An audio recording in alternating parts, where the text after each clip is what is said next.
this stuff all happened, they compete older, wealthier Americans in general, alive and kicking for like 30 years longer. But are you saying that boomers refusing to hand over the reins to society resulted in stunted millennials? Yes, absolutely. There's been no changing of the guard. I mean, go back to 2008 when Mr. Biden was elected as vice president.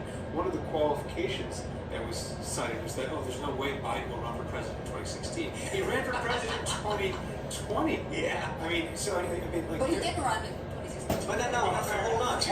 What's stopping millennials from rising to the occasion? I think they're refusing to do it. Well, I mean, but they, I mean, first of all, the older generations have most of the wealth and most of the name recognition. I mean, because they have these positions of power. There's been no change of the guard. This is totally historical. In 1960, Kennedy's elected president. Kennedy runs against Nixon. Everybody forgets Nixon and Kennedy are the same age. Nixon looks a lot more haggard than the sort of model aesthetics of Kennedy, right? And it was a clear move, right? This is the first generation that had served in the infantry in World War II, right? Like Eisenhower's predecessor had been a general. It's selling somewhere. How you doing? It proceeded from there. Kennedy and Reagan were the same age, right? Reagan looked a lot older, because he became the president 20 years later. H.W. was the last of that generation. 30 years. Big generation, longest period of time. H.W. to Clinton. That's the beginning of the boomers. Clinton is the great sort of center-left boomer president, and George W. Bush is the great sort of center-right boomer president. Then it transferred to Obama, who's technically boomer, kind of codes Gen X, is controversial. There should have been a handoff then.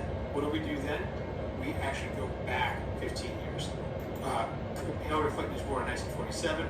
Trump, for all of that's good. Yeah, said about him, is 1946. I'm doing all right, actually. He's doing all right for now. George W. Bush, Clinton, and Trump are all born within 60 days of each other in the summer of 19. Trying to figure out how many new people we have coming in today, but I got to deal with the call-offs. Obama is technically a boomer. But he pretends he's not. But I feel like he codes Gen X. Right. He's hip, he's cool, he's younger children. Yeah. Right. Well, and his kids are younger. Like, for instance, take another, David Duchovny, the X-Files actor. Does he seem more boomer or Gen X? Well, I watched Twin Peaks, so I know he's older. Me too. Okay. But I feel like he feels a little bit Gen X. It's sort of BSing. But like, my point is that the early 60 birthday people can often code that way, as opposed to the core boomer people are generally people who are born. Yeah. What year was Trump born? 1946. So he's actually he's a boomer. They're all three: Bush, Clinton, and Trump are boomers. Yeah, Trump is Biden was born in 42. He's silent generation. They're all born in the same 46 is the first year. I do have new people, so we'll see. I just Googled it. The first thing that comes up is 1946 is baby boomer. I don't think Trump's actually all that boomer much. He's actually not that optimistic and not that supportive of the decisions made in this country for the last 50 years. That's why his tone is super different than Bush or Clinton's. His tone is different than Clinton's. It's a fundamental globalization that was very good. Trump, the from back in 1988, when he was first running for president, the first party coming in, you go back to see that Trump, this is the Reagan years. People really like Reagan, 149 states.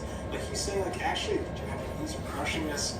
Everything's kind of bad. We shouldn't be offshoring all these jobs. Like, this is So I do have new people, apparently. I've got tacos too. People who've actually experienced all this stuff. Or I'm literally younger than the people who experienced Reagan all that.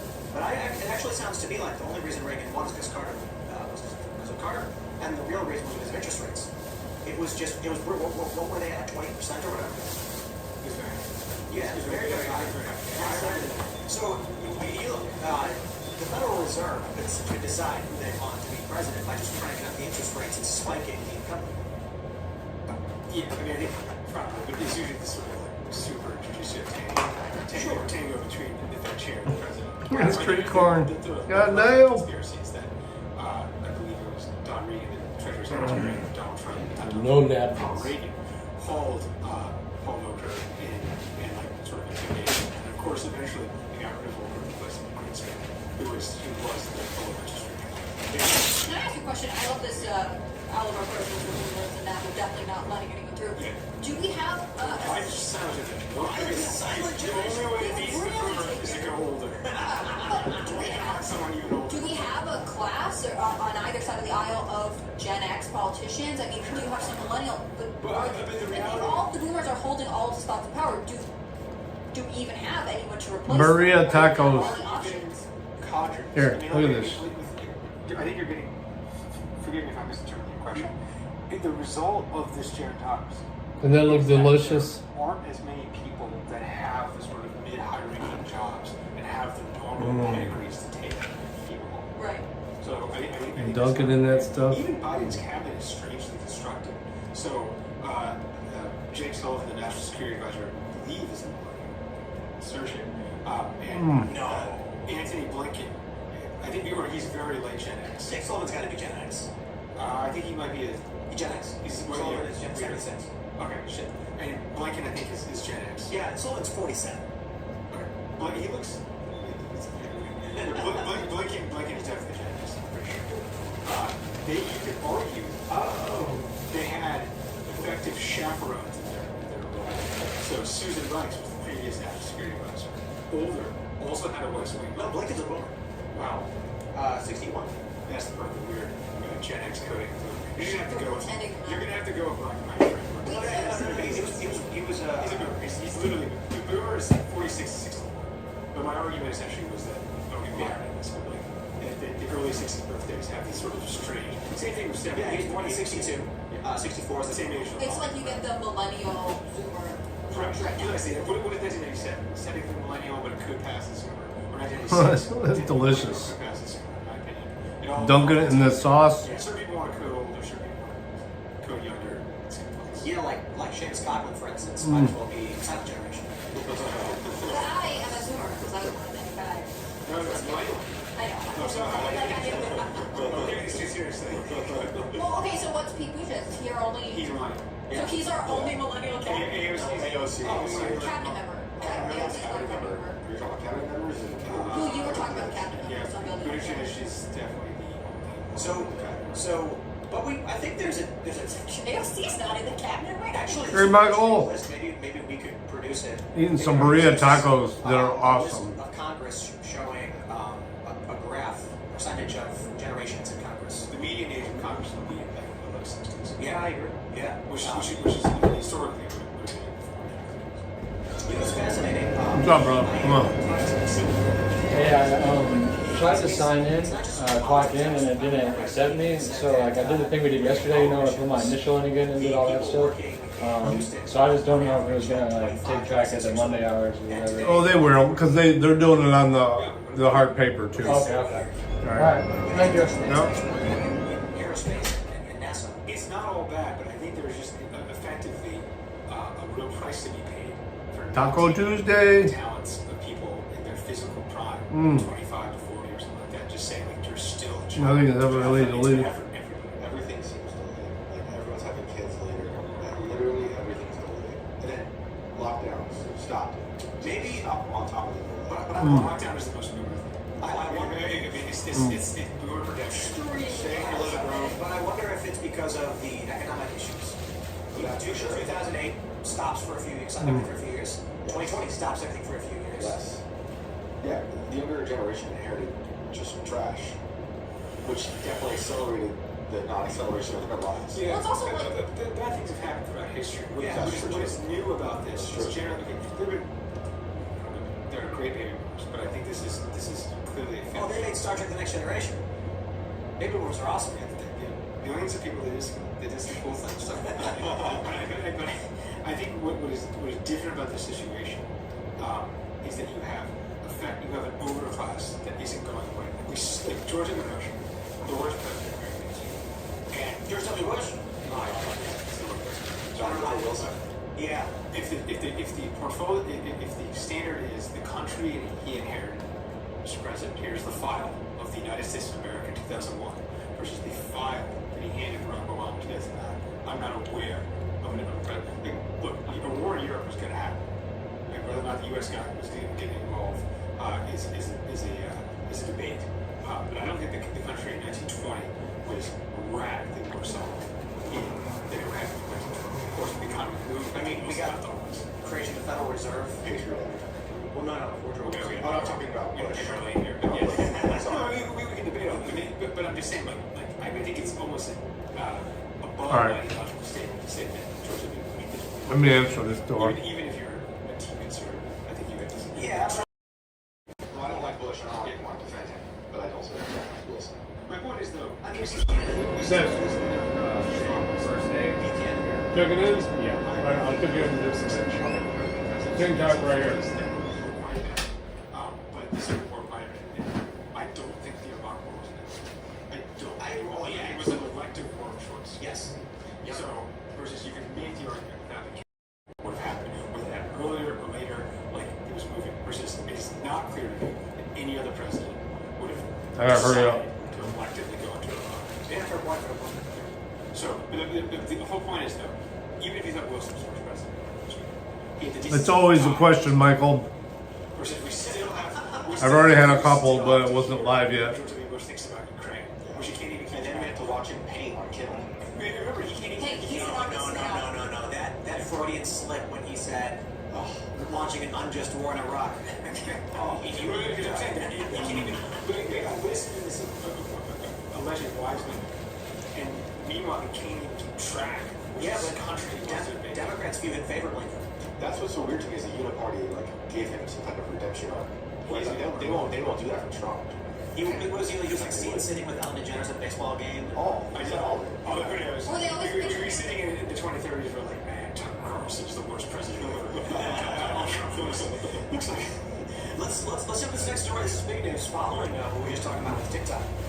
The Post Money reports Rumble makes offer to buy and operate TikTok in the U.S. Hell yeah. That ByteDance divests its ownership in TikTok. Rumble stands ready to join a consortium with other parties seeking to acquire and operate TikTok inside the United States. That's the solution. What should happen right now is that all TikTokers should be calling for Rumble to acquire and operate TikTok. It would save the platform. It would help fix a lot of the platform's problems. It would prevent the platform from being shut down, most importantly. And with the unanimous approval from which committee was it that was it? It was like unanimously approved. The House Commerce Committee. Yeah, the committee. Energy and Commerce. Right, unanimously approved this bill, which would force TikTok to divest from their Chinese investors, become an American company. The interesting thing is, so this bill they're proposing, I was wrong the other day when we were talking about how it would give the president the power to declare a website or app for an adversary. I was under the impression it was specifically TikTok. That appears not to be the case. The bill gives the president the authority to declare an adversary under certain criteria. If a website, app, operator or otherwise is being run or is associated with an adversary to the United States, then they can activate severance and seize control or shut it down. That is very, very bad, and we should not support this. I think it's important that everybody reads their Thomas Nexus tweeted about it, because it would shut down VPNs, it would shut down Telegram, it wouldn't just shut down TikTok, it would shut down any chance you have of speaking freely outside the control of the U.S. government. It would effectively put a glass dome over the United States in terms of the communication abilities, which is quite literally what we're trying to avoid when we're critical of TikTok, because TikTok has a Chinese interest doming over all those people on TikTok, and we want a free and open internet. However, I do believe that TikTok operating under Rumble would solve my biggest concern, which is the egregious censorship. Last of the taco. TikTok is the worst platform for censorship that we've experienced. So I'm for this, but I'm wondering what you guys would think will happen with TikTok. Do you think they're gonna actually ban it? Do you think TikTok will be forced to divest? I think TikTok's gonna go screaming to the end. They don't think they're gonna try. They're gonna give up until they absolutely have to. And I don't know what the fate of this bill is really gonna be. I think there has been really fair level of criticism. I obviously, I said before on the show that I think TikTok has a negative effect on American teenagers, and I think ultimately it does support Chinese interests. The thing that I like about this bill, I don't like the present thing. I do like that part of it is if they are operating in the U.S., they do have to give all of the content to all the creators, and so that would make a transition to a TikTok or more operating easier. I'm done eating. The thing that TikTok is dangling over people right now is that there are so many. The influencer sphere is so big, and it really does make a lot of money. Also, businesses will sort of blow up. Books suddenly become famous even though they've been out for 5 years. It has a huge impact on culture and commerce right now. And So if you were to say you're not going to lose your livelihood, because that's what TikTok is saying, it will ruin your life, it will ruin money, it's not only taking away the fun, but it's taking away the economic freedom that you gave them to become active on this platform. That would be interesting. That was delicious. I don't think this bill will. Just gotta say. I think the next ban that comes up, if it's better, and it does go through. Start checking them motherfuckers. Here come the new people. Yeah, it's a technical term that's defined by the State Department. Specifically, China's Communist Party. No, it's big. It's There you go. defined actually.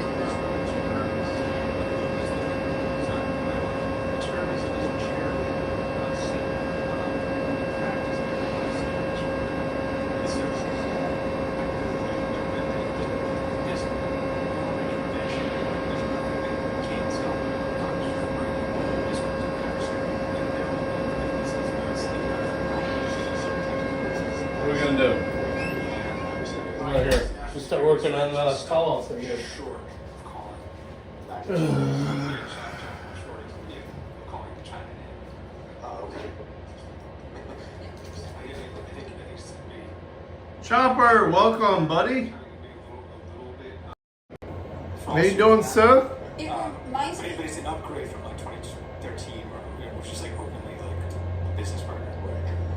It reminds me of when all the states were banning TikTok and they were each coming out with their own language. And every ban that was issued by a governor got more and more refined. In my opinion, a lot of them did, because you saw they would be headed as like state enacts TikTok ban. You can't use TikTok on government-owned devices, government-owned Wi-Fi, and community. But also some of the states banned other apps that are owned by companies based in Beijing, which is the whole idea of it. 357, good to see you, brother. China are obligated to submit user data to the Communist Party. That's an idea. Yeah, that's the, It means the, anything. the threshold they're building off of. So they would also bring up WhatsApp. Like you can't use certain states can't use WhatsApp on government Wi-Fi or government devices. And again, it's the idea that like these entities have broad-reaching terms of service. They're able to use all kinds. I mean, similarly, Trump is right when he points out that in some ways this would benefit Facebook, which in its terms of service, if you open Facebook on your browser, it can see everything else on every other tab, right? And that's the concern there with TikTok. I think two things are going on here on the political side.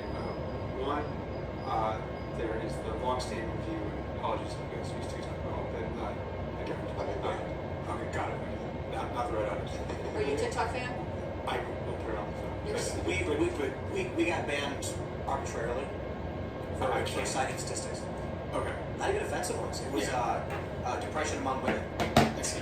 And someone read a stat that the study found that women who are in the workplace have higher rates of depression and permabanned instantly. What year is this? This was last year, I think. I think in general, conservatives look at two different ways. One, the medium is not particularly high IQ. In fact, it literally just seems like if you watch enough videos, it's just about your brain. But two, Hey, there has been a development. Chopper, you're living in a dystopian world right now, brother. There's such a lack of The stuff you've been sending me. platform that the ones who do go on do very well. And I think someone like Ram Swamy, Dude. the candidate, called for a ban, and then I think he started going on, and he's obviously very well spoken, and kind of did well. And said, well, maybe we should just compete. Yeah, so I think that's kind of going on. And also I think it's this sort of weird situation where it's not that weird. Neither party trusts the other with the power of the state. So if the Republicans were convinced that Congressman Gallagher, who's retiring, or Marco Rubio was going to be the one adjudicating, who's an adversary or who gets banned based on China ties. Okay, but if Democrats win, Get my recipe. the prospect of them stretching interpretation here to make it arbitrary, as you just said, seems like not only likely but certain. Would you ban TikTok, or what would that look like? Would have said yes a year ago. At this point, I mean, look, if they're serious, I mean, that guy, the TikTok CEO who kept saying we had that exchange with, I believe it was Cotton or somebody that he kept indicating that he's Singaporean. He's not actually Chinese. I'm Singaporean. I think it was Cotton. That's the big difference. That's something what has been Singapore. It's different. It is different. It's different. But obviously, Wait, they're different places? I didn't realize that there's different parts of. At least Singaporeans, but my dad still still is based in Beijing. Right. Singapore is like the Rhode Island of countries. Yeah, it was a bit of a solipsism by him. He's like Ratatouille? This is a Chinese firm, and he just like indicated, it'd be a little bit like, if you were born in a different country, just like really roping on that. Well, I'll give you an example of the purpose of this assumptive language. When I was in Venezuela, I'm an American. I know what happens to Americans. When were you in Venezuela? 10 years ago, 11 years ago. So before Maduro or Chavez? No, it was during Maduro. Yeah. So 2014. And it was large protests from the middle class because they're being gutted and destroyed. And I'm with the film crew for Vice, and a guy comes up to me and he goes, "Where are you from?" And he's pissed. And I know exactly what comes next, and I go, "Vice magazine." And he goes, "No, what country?" And I was like, "Vice magazine is a Canadian magazine." He nods and walks off. Yeah, I didn't actually answer his question. When he said, "Where are you from?" I was like, Vice magazine. Right. Like, as if the question was what outlet. When I knew what he meant. And you have to you're legally required to have your passport on at all times if you're a foreigner. And so just that's what he doesn't said. Biden thing and talk about how your car. No, when he said which country, instead of answering the question, I said, Vice magazine is a Canadian magazine, which was not the question he asked, but he assumed that I must be Canadian. Yeah, That's the point of saying, I'm from Singapore. Right. We get it. We know, we're asking who you are representing. That's very clever. The rent receipt. Listen, it worked. To me? Still, in the arena. I mean, if they are serious, I think this is just obviously, in my personal opinion, a great deal for them. Everybody knows that Rumble is right aligned. If they're serious about operating, they want to show that they're investing. Day in, day out, controlled by Beijing. Why not take this offer? I mean, that's kind of wild to say that Rumble is right aligned, to be honest. I'm not saying you're wrong. I think functionally they are. They're obviously filling it. Dude. Again, the market. But I think the challenge we're facing right now is that the right is just a bunch of centrists. What is the right? The right is centrism, and the left is far left extremism. As exemplified by Rumble will not ban far leftists. They will not do it. They will allow the left and the right to have conversations. The left will absolutely ban anyone on the right. Consistently in the culture war, the right says, "Now slow down there, let's be fair to each other," and the left just says, "Destroy." Looks like chicken. One of the most telltale signs. I feel like you see movement now because it's just so ridiculous. But a couple years ago, we had a lot of sort of reputation left the line. I prefer beef, but okay. Free speech in the state courts. The concept is the First Amendment in a sense. But the idea of free speech being a novel or right-wing concept. I think that's the environment which Rumble came to be. Love you, Chopper. What you saying? He's shit. It's like the idea that the open forum in the digital era. I mean, like even the terms. I will ban it from my magazine. Like the words misinformation or disinformation. Like, are we all adults or not? Right? Like, no.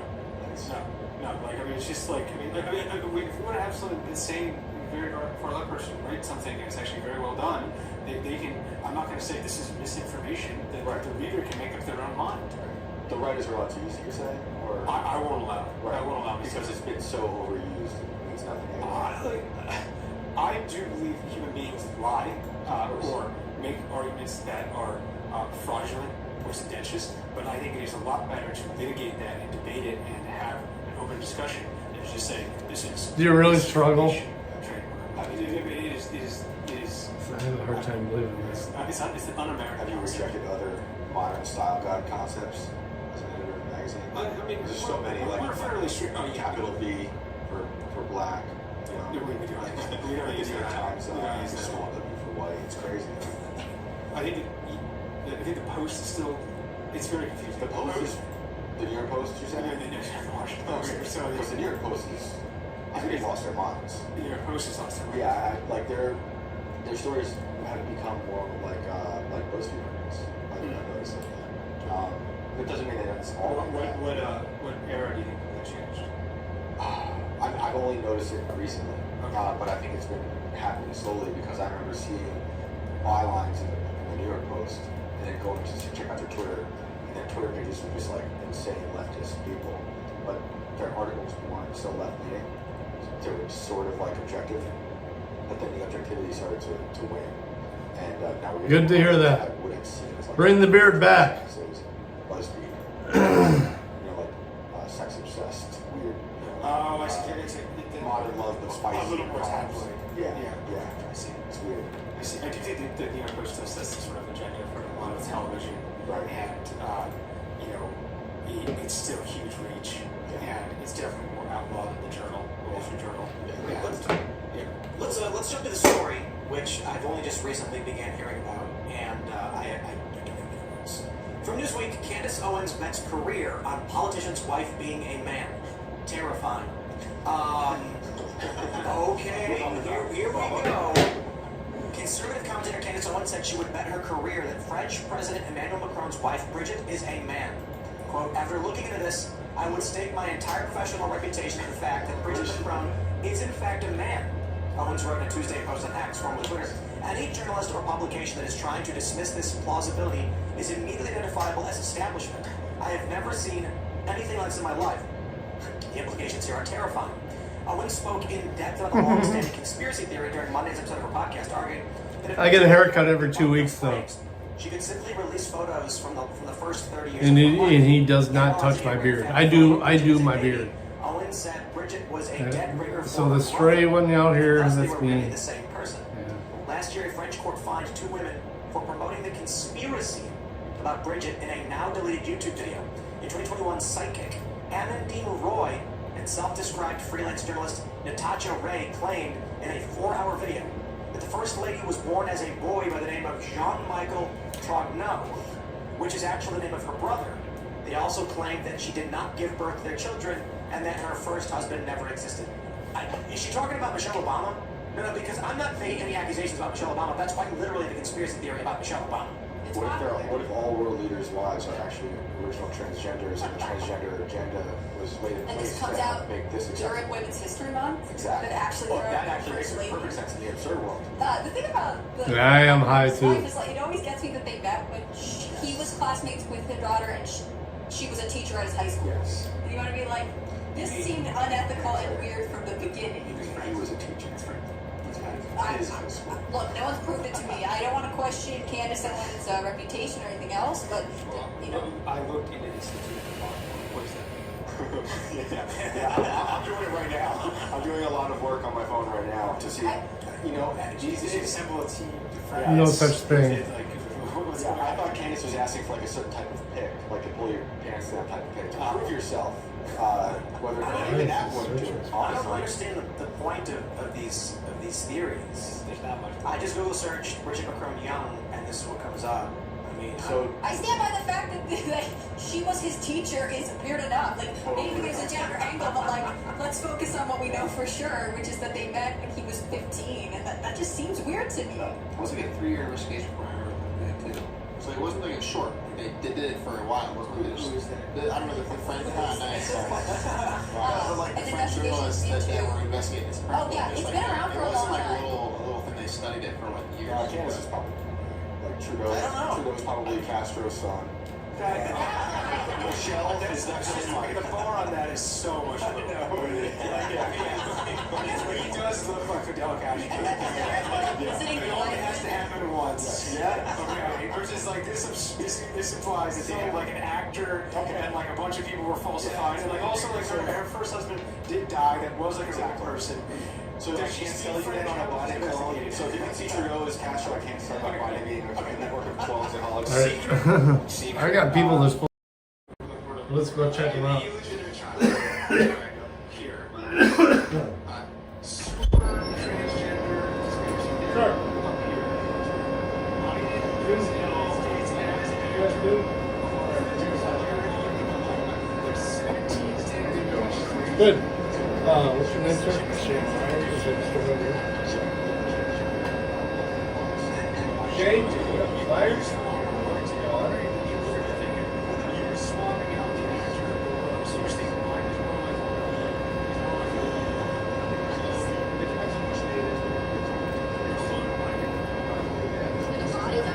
Totos. Oh yeah.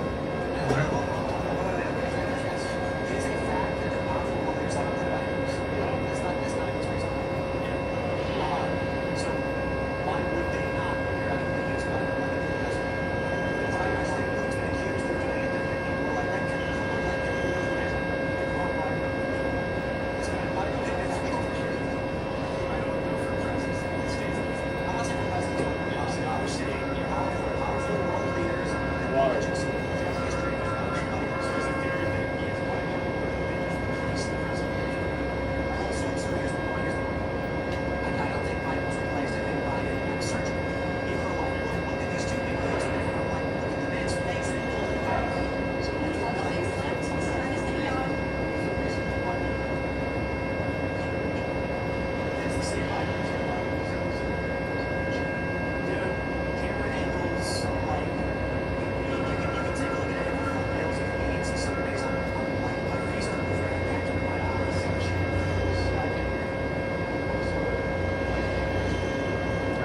See how big your hands are? Medium, large? Yeah. Large. Yeah, large.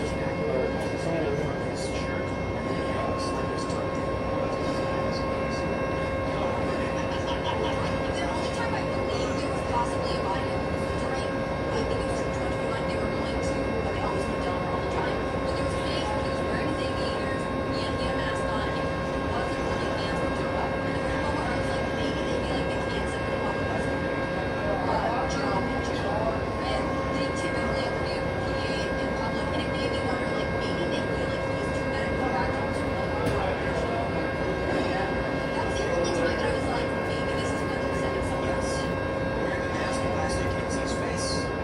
It's not It's even the perfect time not to risk his health. I want to say this. What's your name, sir? Shane. Impact Solutions. McGoy? Yes, Magagi. To be a middle-aged woman, and then to be like the only explanation. Oh, I just realized you're saying so just people pronouncing it all wrong. Nick Gaw. It's Irish. Yeah, Very Irish.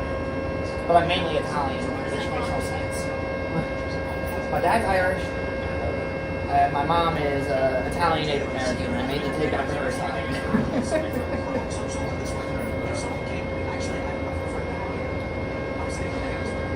So how can I get a cool job like yours? 13 years I've been here. Oh, well, I'll be dead by then.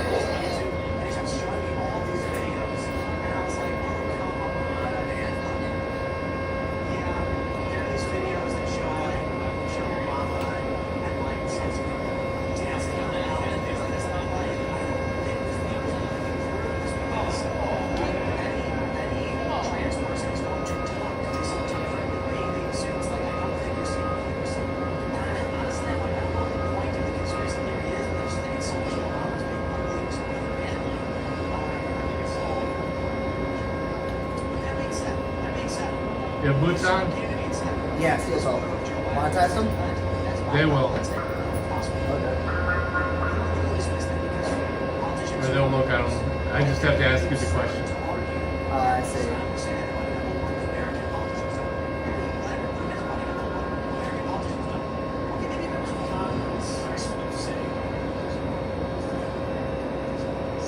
What's your hands? Large. Huh? Large hands. Oh, yeah, I'm very, yeah, large.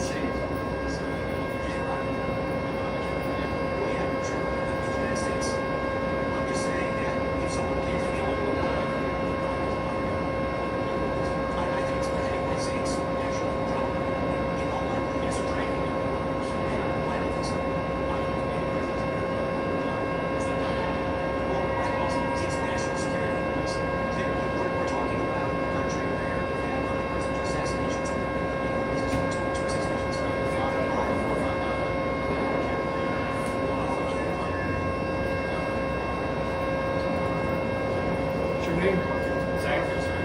Sorry? I couldn't hear what you said. What's your name? Isaac.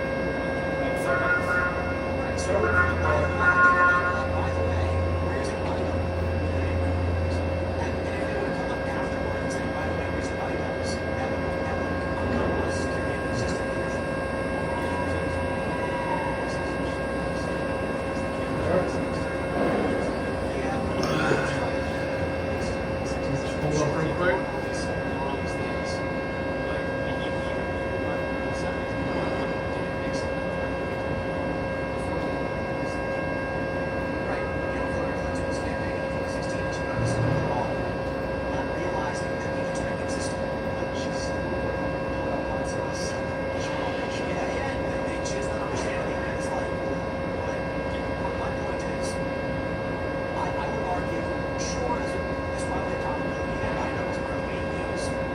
You have steel toes on? Yes.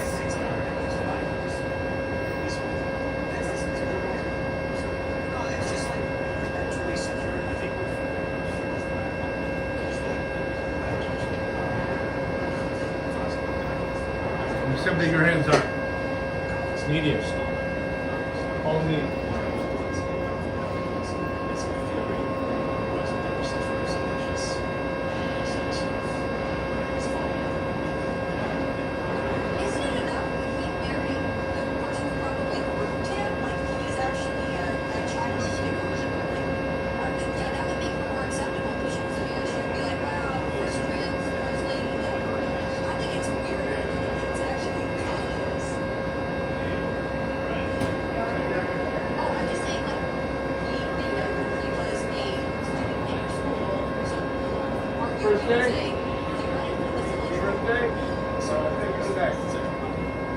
Welcome. What's your name, man? Mercedes Zapata.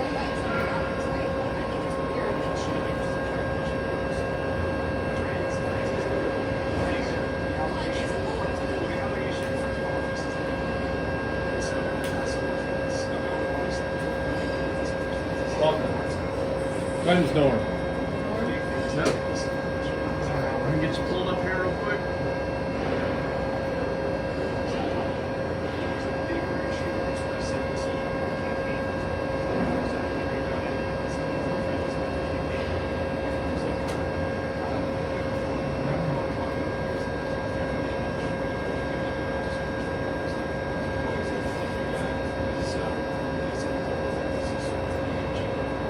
You're still told, huh? Still told yes.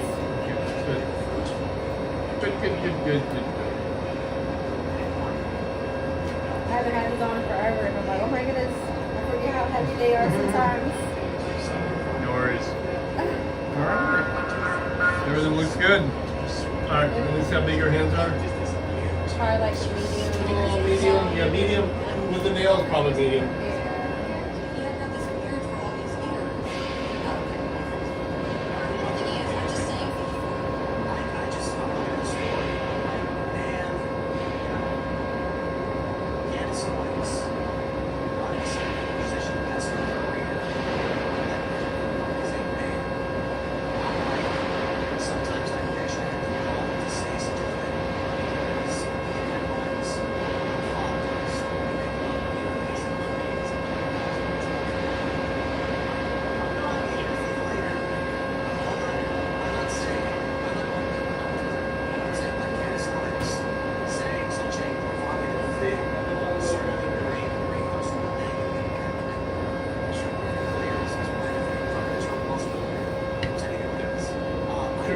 Sierra, Florida.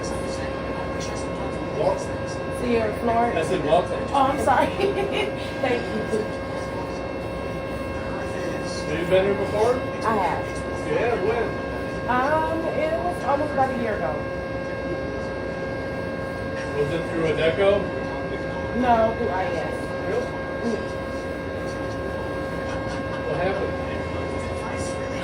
Tried to find something that was more fit. Oh, yeah.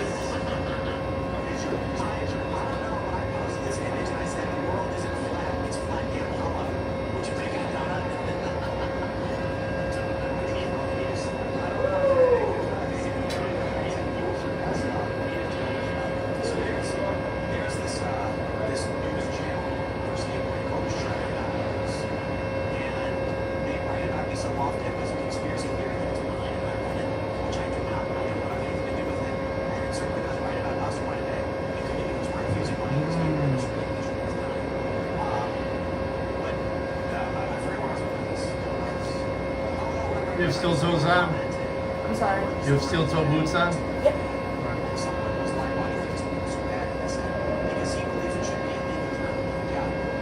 That's how big your hands are. Medium? Alright, let's get you some glasses.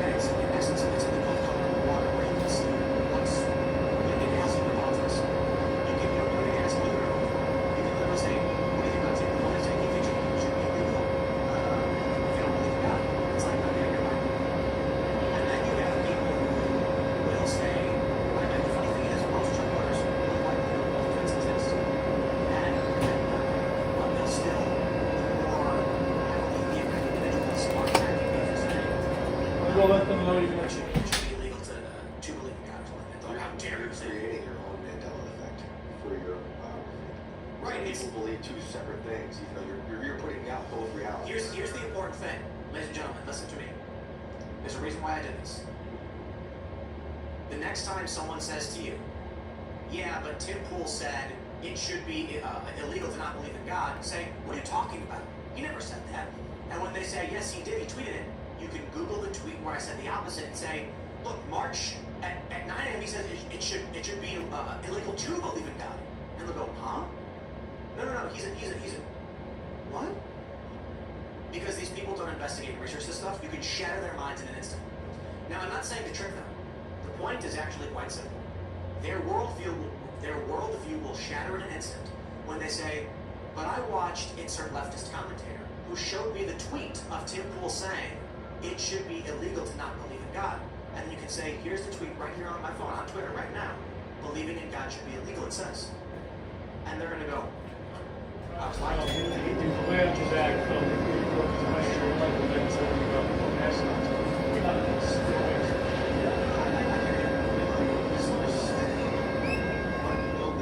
See the video and still believe in the narrative that they came. Some people are lost. But for Oi. people who can be shattered from the matrix, these leftist commentators who made all these videos saying Tim Pool same thing, you can easily now link to my tweet saying the opposite. All right, let's finish these out. These At colors. the very least, they'll say, "Wait, I don't understand. How is this possible? Yeah. I saw a tweet where he said this other thing. How is a tweet exists and it says the exact opposite?" And you can say, you can choose to tell the truth. He tweeted both things to prove a point. The left is going to lie to you about what he's actually saying. I think it was Patton Oswalt or Ricky Gervais who did this a long time ago, where back before there were tweet threads, he tweeted something shockingly racist, and then the next tweet completed the context, inverting the claim. And so people found tweets from, I can't remember who it was, it might have been Ricky Gervais, I'm not sure, but it was saying things like, I just can't believe insert group of people would actually want to do something like this. It's horrible. Then the next tweet was that someone would actually believe they would even do something like that because I don't believe that's true for a moment. So it created this, dichotomy or whatever. But if you Google search, it should be illegal Timcast, you'll see two tweets. One saying, believing in God should be illegal, it should be illegal not to believe in God. And when you run to leftists who are lying, this is what I'm sick of. The leftists will say, Tim Pool said thing, and they will share things out of context. So I created a scenario where, of course, they took the bait. They ran full speed with it. They were screaming and hollering because they're morons who don't care for truth, and they don't care if they get caught. They just wanted the juicy tweet, tweeted the opposite the same day, less than an hour later, about an hour later. And now whenever someone who's been indoctrinated by the psychopath says, Tim Pool thinks X, you can be like, Rand, here's my phone, opposite. How long have you been doing this? Oh, I've been doing stuff like that for a long time. I've tweeted various contradictory things like that for this explicit purpose. So people often say, like, how can I had a friend say, how do I convince my family that they're being lied to? And it's difficult. Okay, for young people that are getting all their news from the Young Turks or Hassan or Vosh or whatever, Vosh once ran a segment where there was a clearly sarcastic tweet, and he said, the thing about conservatives is that they fundamentally believe, and then he inserts some insane argument I never made. And the Young Turks, they took a tweet of me, I can't remember I remember what it was. I remember a Republican arguing for 16 and 17-year-olds to be able to work 40 hours a week. And I said something like, yes, our kids need jobs, which was like tongue-in-cheek, half-kidding. And they all pretended like it was the most serious thing I've ever stated without actually providing the context of the purpose of the tweet, the purpose of the labor argument. And so it's things like that where I'm like, they intentionally lied to you because they're grifters. So when people say, how can I prove to people they're lying, that's what I did. And now you can say, oh, where did you hear that Tim said that? Okay, I just Googled it, he said the opposite. He said actually it should be illegal to believe in God. And then they're going to say, was I lied to? And you say, yeah, you were lied to. You were lied to. It was a series of sarcastic joke tweets. Or you can just say, I don't know, question who showed you a fake tweet, I guess. And that's going to force them to be like, Mandela effect. They're going to be like, I swear. I said, no, you saw a fake video from some far leftist who lies to you all the time. Congratulations. But we're going to go to Super Chats. So if you haven't already, would you kindly smash that like button? In case you didn't see the poll, 1 like equals 1 prayer for Mr. Bogus. I do that as a joke. I hope everyone realizes that's an old meme from like Facebook, where they'd be like, 1 prayer equals, or 1 like equals 1 prayer. But 52%, the poll was rest in peace to the king or long live Mr. Bogus, and rest in peace to the king is currently winning 52%. So smash that like button, subscribe to this channel, share this show with your friends, and head over to timcast.com, click join us to become a member. It was my birthday over the weekend. If you want to give me a birthday present, sign up, support our show, because the show is made possible thanks in part to viewers like you. We're also going to have that uncensored show coming up at 10 p.m., and you'll be able to hang out in our Discord server with like-minded individuals. But get in your super chats now, because we're going to read them. The first super chat we got is Clint Torres, who says, "Howdy, people. Remember, in life, one must ye the haw before the haw yees you. To him, my deepest sympathies, and rest in peace, Mr. Bogus." Appreciate it. James Wilder says, Requiescat? Is that how you say it? How do you pronounce that? Requiescat? In Pachi? Rest in peace. Mr. Bogus, what language is that? Latin. Oh, it's Latin. My love and condolences to the whole Timcast crew. We grieve with you. He will be missed, certainly. Randy Standard says, "Baby birds left for dead, while baby bunnies lost their head. The terrorizer trounces in perfect timing. A mouse in his mouth was perfect dining. Rip Mr. Bogus. He was the cast cat with the mostest." Matthew Bruce says, "Please keep focus with Mr. Bogus in honor of his time here on Earth, and my condolences in regards to his passing and happy birthday for the weekend." So, Mr. Bogus Pumpkin Spice Experience will be retired. It doesn't feel right to just keep having that up. But we're going to make we're likely going to launch something in the future that will be called The Legend of Mr. Bogus. It's totally different. So, I recommend that if you want to get the last remaining bags of Mr. Bogus Pumpkin Spice Experience with K-Cups, get them now. Maybe keep them as a collector's item or whatever you want to do, but we're going to be moving those on. And Re-Rise with Alberto Jr. also. We wanted to do a special holiday thing, but the minimum order was 5,000. So I was like, all right. So it's now several months after Halloween. We still have many of those. But we did launch a promotion for those that are on the email list. There's a promo code. I don't know what it is. But when you buy Re-Rise with Alberto Jr., you get 25% off 2 other bags of Casper coffee. The one thing I want to say, there's a lot of Mr. Bogus tweets. Tricky Hickey says, rest in peace to Mr. Bogus. Not first. I gotta tell you, when last night after the show, well, actually yesterday when I came in to the studio, Mr. Bogus was standing. There's like I don't know what it is. I think it's like an air conditioner or something. There's like a box downstairs. It's a mystery box. But it's like some appliance that we've never opened for some reason. I don't know. And I put a blanket on it for him because he likes to sit in front of the door and watch as people come and go. So yesterday when I came in, he was standing there with his eyes half open, and he went at me, and I was like, oh geez. And you could smell what I assumed was urea or something on his breath because his kidneys were breaking down. And I was like, okay. So I immediately sent out some text like, hey guys, I think he's in renal failure. And that night at the show, I got a text from my girlfriend, Allison, that he had blood in his stool, and we think this might be it. He couldn't stand up. He was struggling to walk earlier in the day. And when Kara tried to pick him up, and I was like, maybe sit with him, he swerved a little bit, and when she put him down, he just fell to the ground. He couldn't stand up. So we think maybe he had a stroke, or I don't know if it was a stroke. Smurf, bitch! Function of his limbs. And so we knew what was coming. This morning, I know we didn't know if it was going to be this morning we got a text from Karen. She was like, he's groaning, wheezing, he can no longer stand up at all. He's just lying there. And so we've constantly gotten recommendations from my vets. Bring him in, give him the shots. And I was like, absolutely not. I was talking to Alan Stein about it, and he said, they'll always tell you to bring your animal in to get him to put down. Don't do it. He said that, one of his cats was dying, crawled into his lap, and he sat there with it as it died. But I'll tell you this. So I decided what we'll do is we will lay him in the grass, bring him outside, because we used to let him go outside all the time. But he started getting sick. We couldn't. We let him outside a couple weeks ago. He collapsed, pissed himself. It was too much for his heart. And so I figured if this is his last moment, then we will bring him outside and lay him in the grass so he can have sunshine and fresh air. And he can smell everything. It'll be his last moment. But I'll be completely honest. I don't want to prolong his suffering. And so I don't want to keep him in the house in the dark. He probably would have lived a little bit longer. I assumed that by laying him in the grass, the cold earth, which was probably around 45 to 50 degrees, maybe between there, would likely begin to pull the heat from his body, and he would fall asleep and just die from exposure. I assume that's what happened. It took about an hour. And I just feel like that was the best way to deal with it. Bring him to a doctor where they just stick a needle in him. Sounds just like the most horrible final moments of your life. Well, and in his condition, he could have died on the drive, which would have I know, he'd been shocked and scared, and I'm like, let's lay him down in front of the chickens. He always loved to stare at him. He wanted to eat him. And as soon as he laid him down, he immediately, like, his head moved a little bit, and you could see they started sniffing.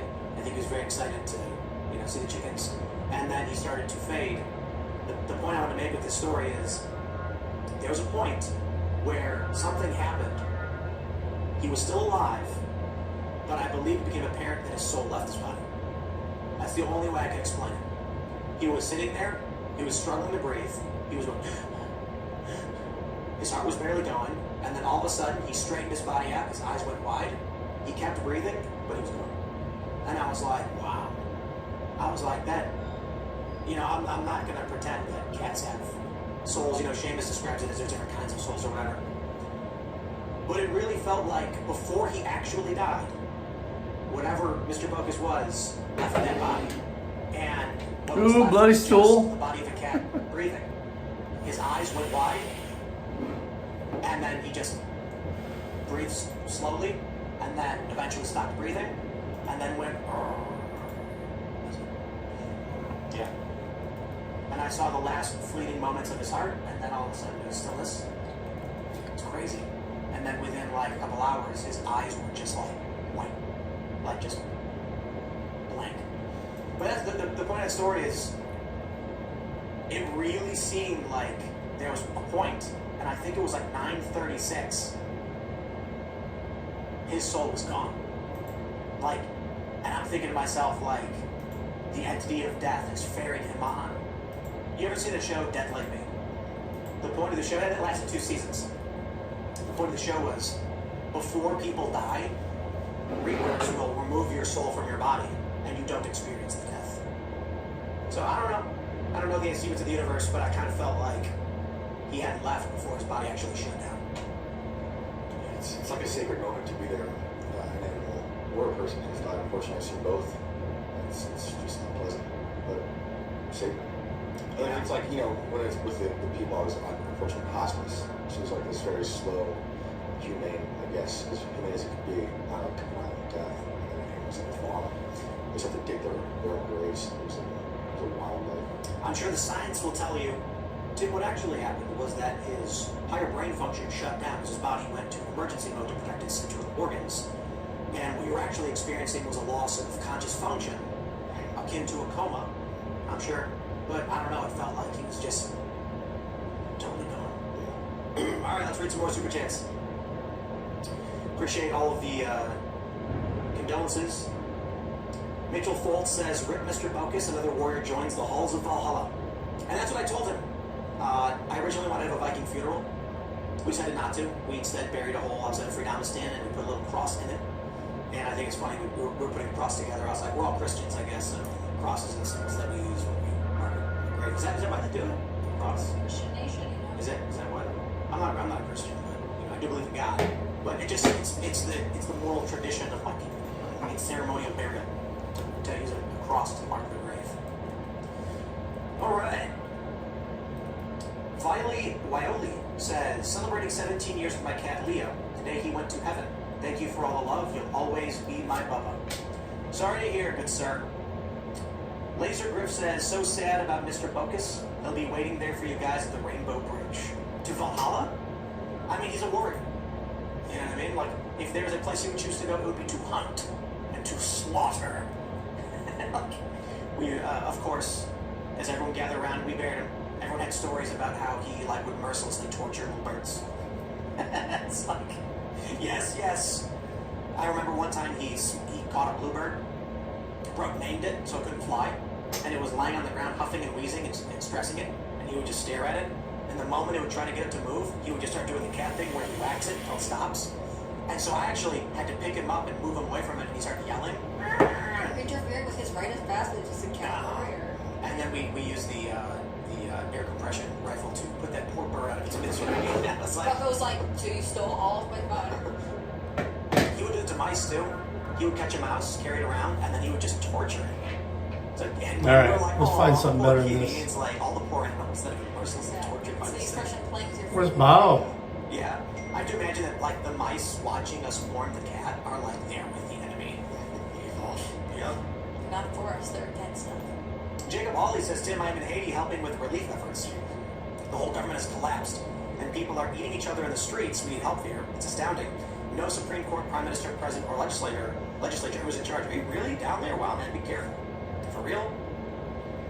Are they really eating each other, though? Because I know that the cannibal stuff was like shock and awe. But I'm a firm believer that when society collapses, humans will begin to eat each other. If you, we have never seen societal collapse.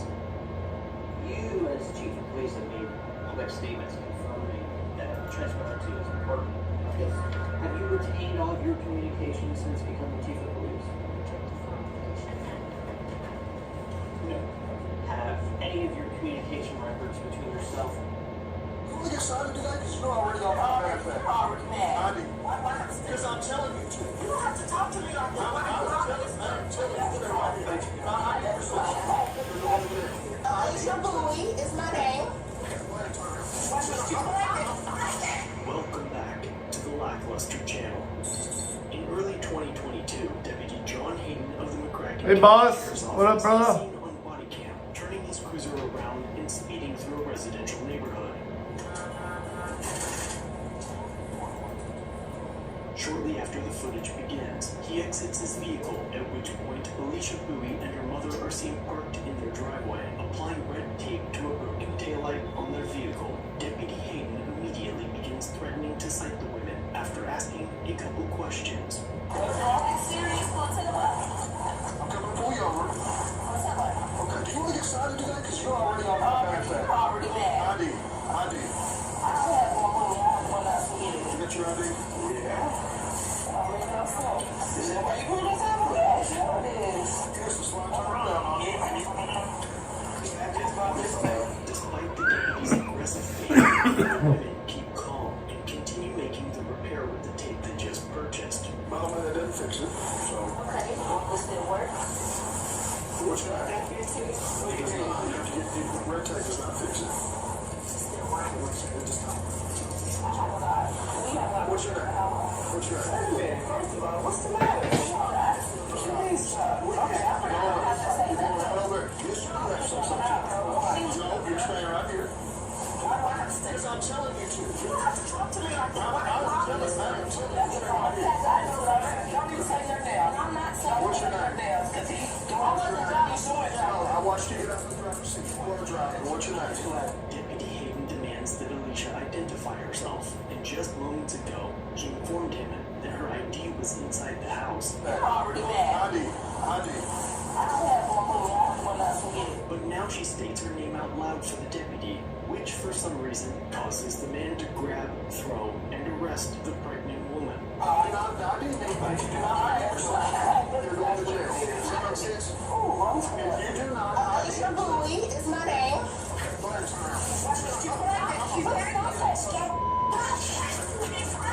A future court document would declare that several witnesses were present to observe the events, and that Deputy Hayden removed his body cam prior to slamming the pregnant woman into his vehicle.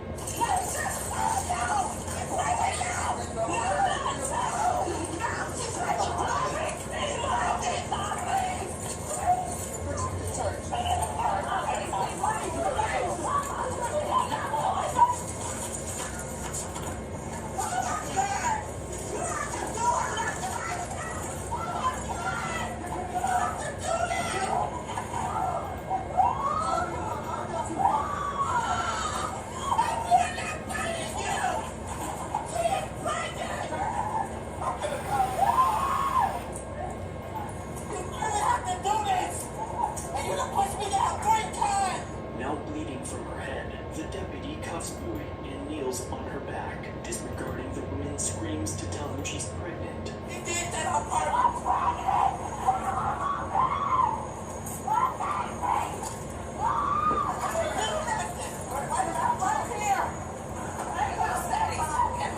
Moments later, several other units arrive to assist, and Deputy Hayden appears to embellish the events that just occurred.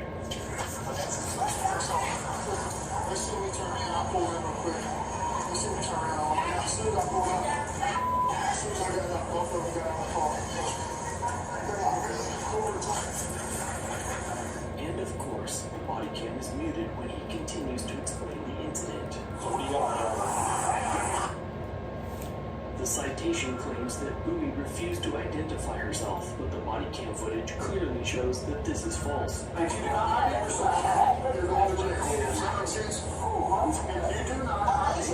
is my name. A supervisor tells Hayden to remove Bowie from the scene.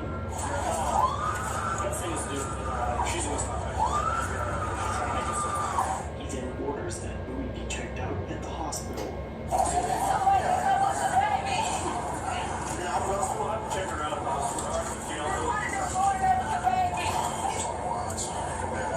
Instead, she's taken to That's crazy, man. I wish I was close to you. I would do it for nothing. Chopper.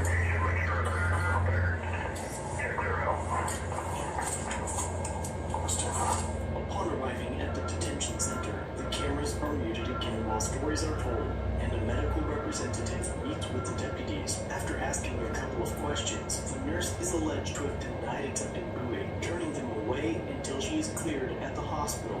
Both Bowie and her mother were charged with felony assault on a peace officer, and they both filed a complaint with the department.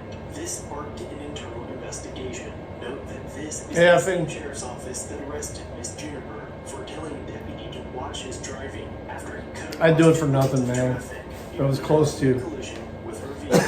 You were 8 hours away. Just be extremely careful when you come up on somebody. Okay? Listen, I can see you. You cut me off. You can use your turn signal. Use your The turn last signal. minute he called, you don't forget. Use your turn signal. I did not. Okay? Listen, do not come up pregnant on me like that. That's one way to go. Let me go see if they grab these people yet.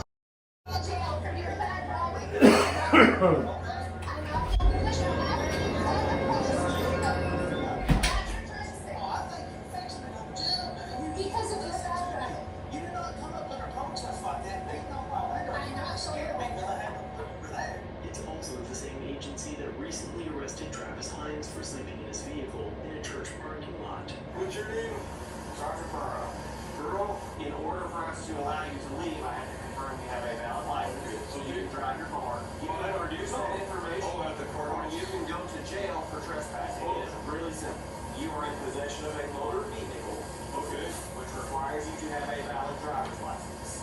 Well, this isn't a matter of whether I give you a classic ID or not. The minimum is telling your name. That's not when you're in possession, whether you can sit in the driver's seat. This is your last opportunity. I'm not going to go around with you. Last opportunity. I am requesting you, based upon the Kentucky law, that you produce your driver's license right now or you're going to go to jail. It's not just a driver's license.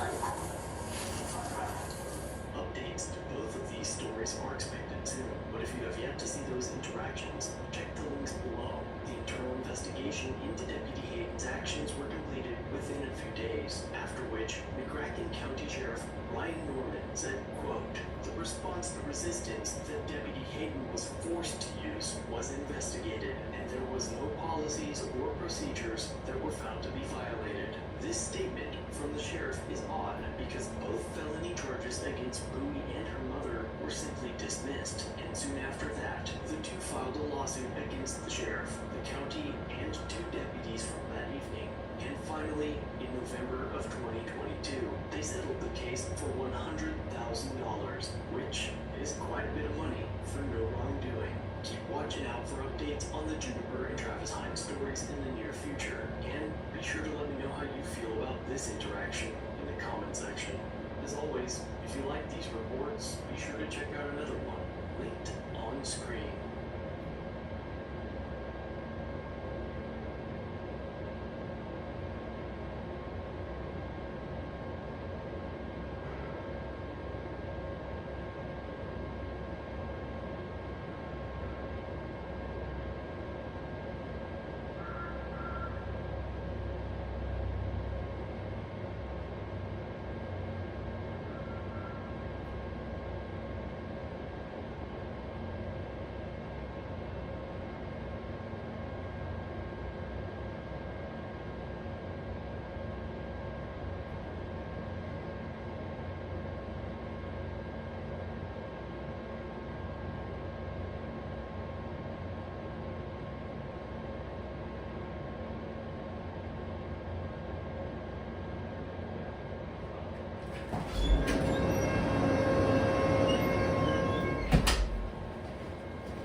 No. What a fucking bullshit. Ugh.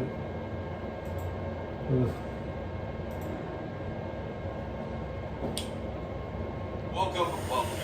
My name is Sean, and today I want to talk about this situation over in Oakland, California, where Taco Bell, the fast food franchise restaurant that will take over the future in that Sylvester Stallone movie, unless you get the European version of it, is actually closing all of their indoor dining locations in Oakland and only doing drive-thru. And this is allegedly due to crime outside the stores, like when people come in, their cars get broken into, as well as crime inside their locations and disturbances, people acting up and going all crazy. However, I do think these news organizations are missing another additional factor that plays in as well, but that's what I want to talk about today, and I won't spoil that until we get into it. Before we do, thank you to everybody who signed up over at actualjusticewarrior.com/join. Give me the money. Give me the money. Okay? And again, 27th of April, Saturday, Vulcan Theater, Austin, Texas. I will be at the Minds Fest. Link to tickets in the description. Another major chain making changes to how it does business in Oakland, and it is because of safety concerns. Taco Bell now closing its dining rooms at 2 of its locations. So like that local news lady said, over in Oakland, the safety concerns, the criminality is so extreme, so ridiculous. Alright. I'm thinking we're gonna go, because I don't have anything else to worry about. Its dining room in order to not have people get their cars broken into, which is, by the way, something that people who drive up to these locations 100% understand. Long drive-through lines and closed dining rooms at 2 Oakland Taco Bell locations are slowing things down. For this, We're gonna stop at Taco Bell on the way home, just for the hell of it. People who actually want to sit down and dine can't because they're at risk of maybe getting their car broken into. Both the 35th Avenue and Hindenburger locations are now closed to walk-in. Now, one of the things that I happen to notice with my eagle eye, with my monkey eye, is the fact that these locations also appear to be boarded up, like they've had windows smashed, and this is due in large part to the fact that these are high crime areas, particularly in the city of Oakland, and that crime extends not only for the people who park their cars along the street, but there's also been robberies at several locations in and around this area, and this has also led to other locations closing. Actual Justice Warrior. Alright. We're gonna watch this on the way home. Let's do this.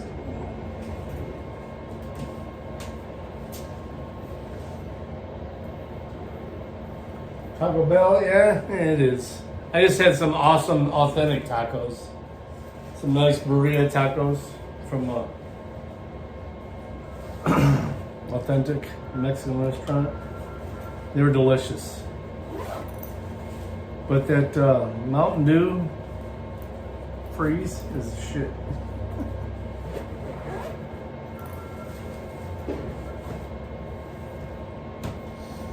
It's on the way.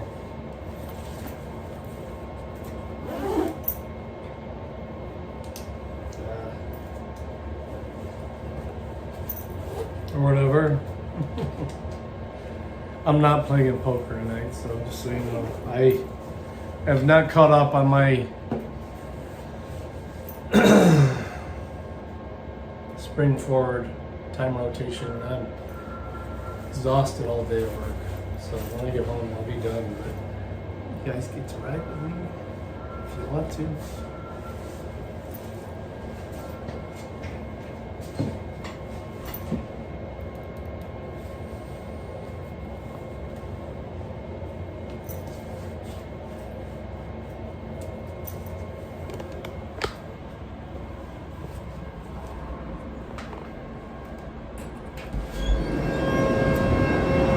Anthony will be here in a minute.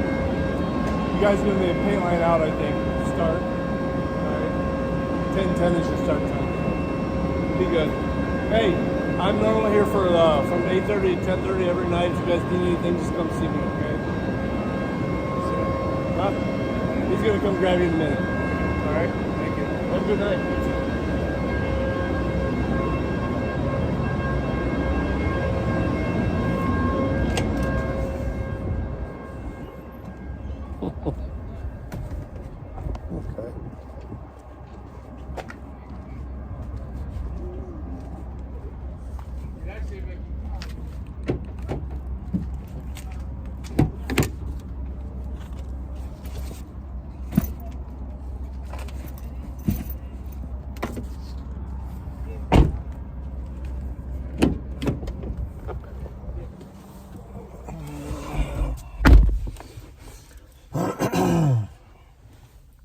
right then.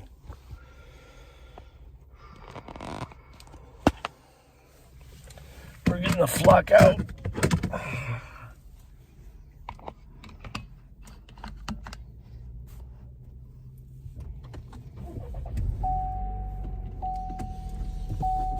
We're only listening to, because I have a lot of copyright songs I have to delete from last night. We're only listening to copyright free shit tonight.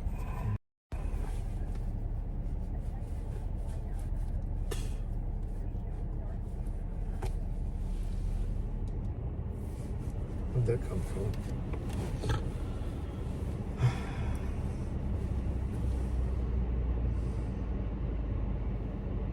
Remington? No. These are all auto parts for every company that makes vehicles. No Remington shit here.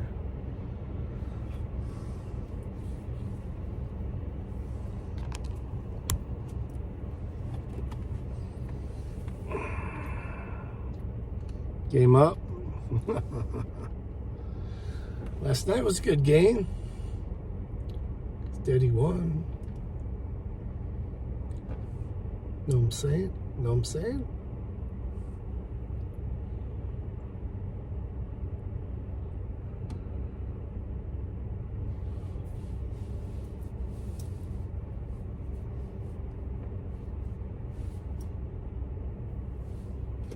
Who are you talking to when you say love you Remington?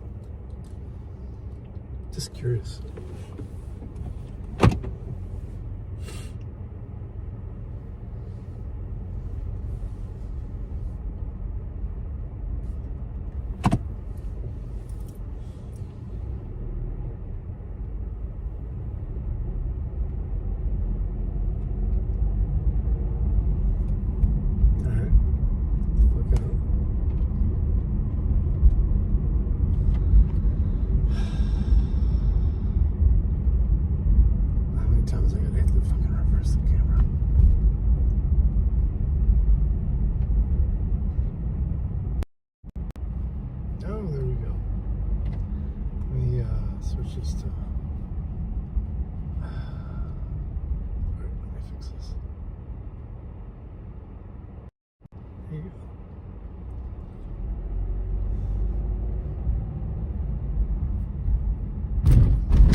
The wife was asking questions, so I got to answer them, of course.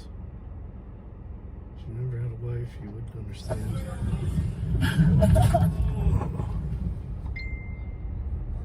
Right, you've never been here. Yeah, you've never been here. Right. Yeah, I told you they wouldn't let us in the courthouse. That's all right. I'll just stand here and record everything and everyone. I can record the same thing from here or in there. I want to see the order. Yeah, no, they're not. No, it's not, but it's online. We have to look online. They're only required to post it online, apparently. Well, that's what I'm shit. They didn't post it on the door. Right. That's what I thought, too.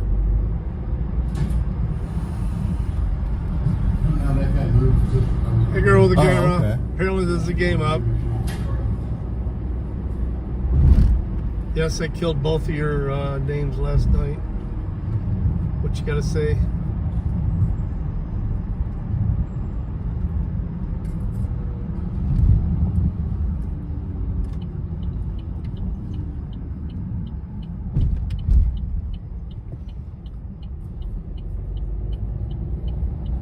Less fucked up? Yeah, I had a few too many buffalo traces last night. Yeah, they're both right here. You could say it, Nat.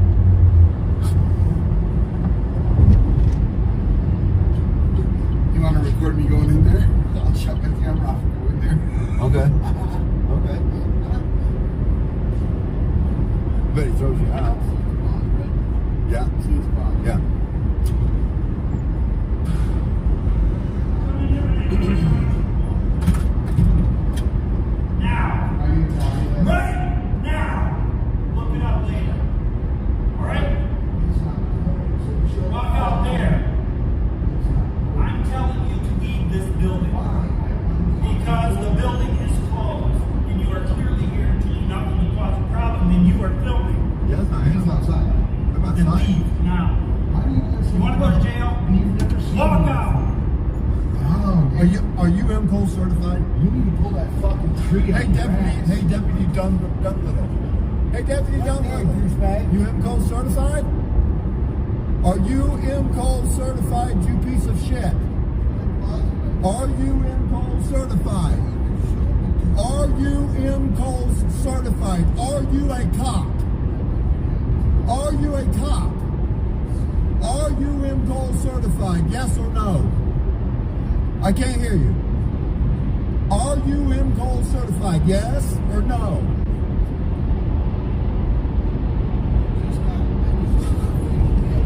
Dude, you come out like a bear, dude.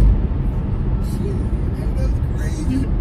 Hey, you showed him in his spot. Yeah. Yeah, and he still threw you out. Yeah, we gotta, for sure file a complaint on him. He's out of control. He's out of control. Here, take this and let's see. Take that. Wait a minute. You might get arrested. You said the building's closed.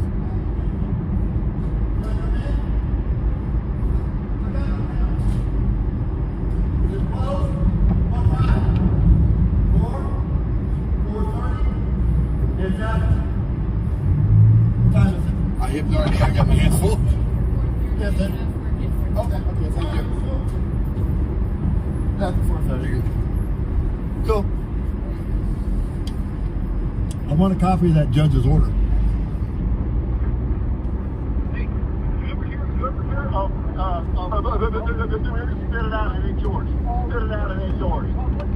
It's all freedom of speech. For the Constitution and settled case law protect all verbal insults of police. Numbnuts, bitch-ass tyrant, even Willy Wonka munchkin motherfucker. They are all allowed. They're all allowed, damn it.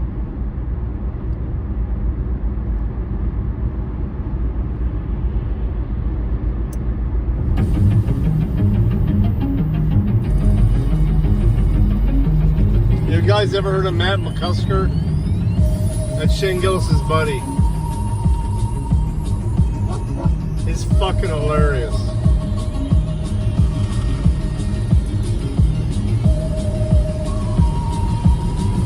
Look at this guy. Look at him.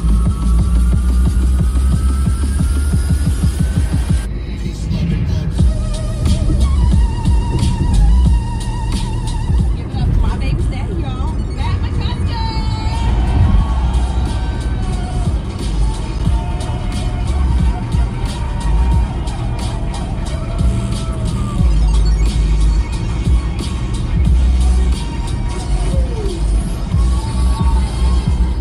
Matt McCusker. He's fucking hilarious, guys. Thank you. Sorry to hot wife you guys. Thanks for coming out, man. You guys are fucking awesome, dude. Holy shit. It's great. I love seeing people out now, man. It was, that was a fucked up couple of years, dude. We all had to just hide. Like, none of us knew anything or really what to do. It was terrifying, man. I had a kid right before COVID.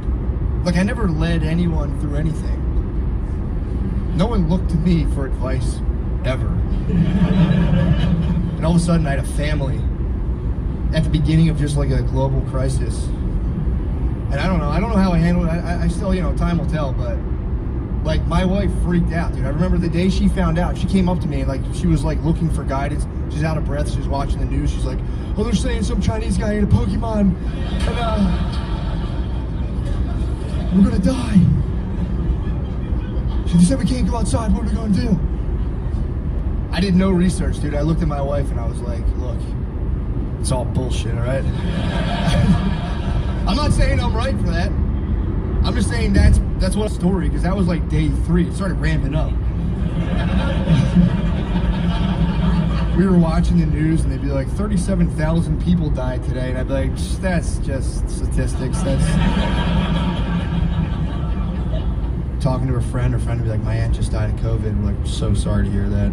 On the way home, I'd be like, yo, your friend's a liar, dude. Crazy.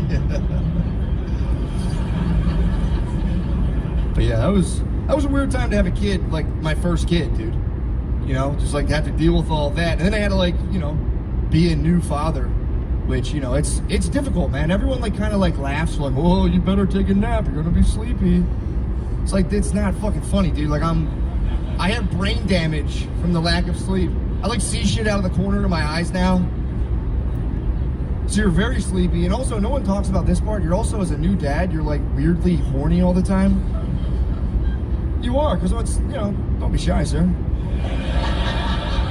He knows. Yeah, because like, you know, your wife just gave birth, so it's like the pussy blew up, dude. The pussy's out of order. Pussy's a Led Zeppelin, dude. It fucking crashed. Your body doesn't know that. Your body's just like 3 weeks into the thing. It's like, yo, man, we got all this cum. What's up, dude? What are we doing? Like, not right now. So then you go on like a 40-day nofap out of necessity. Walking around, and people just start making fun of you. Make people shit on dads. Like, look at this guy. Look at his fucking dad bod. Look at his belly. It's like, dude, this is a cum tumor, man. It's metastasized. It's hard to figure out how to be a dad. You don't know, because here's the thing, in order to become a dad, you have to be a guy, at some point at least, a guy who is trying to get pussy. But in order to be a good dad, you can't be a guy who's trying to get pussy. You know what I'm saying? Like, case in point, the dude from Maroon 5, Adam Levine, he fucking blew it. You know what happened to him? He messaged ladies on Instagram. He couldn't help it. He had too cool of clothes on. He was like, I deserve more.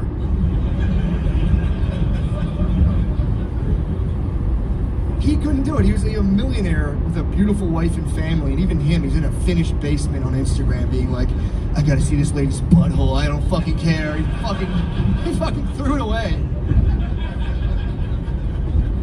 So as a dad, you gotta lay low, man. You want people fucking making fun of your gear.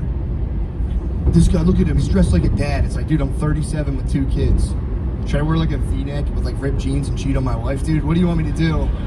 I've studied the art from my father. My dad is nasty at dressing to make sure he never gets pussy, ever.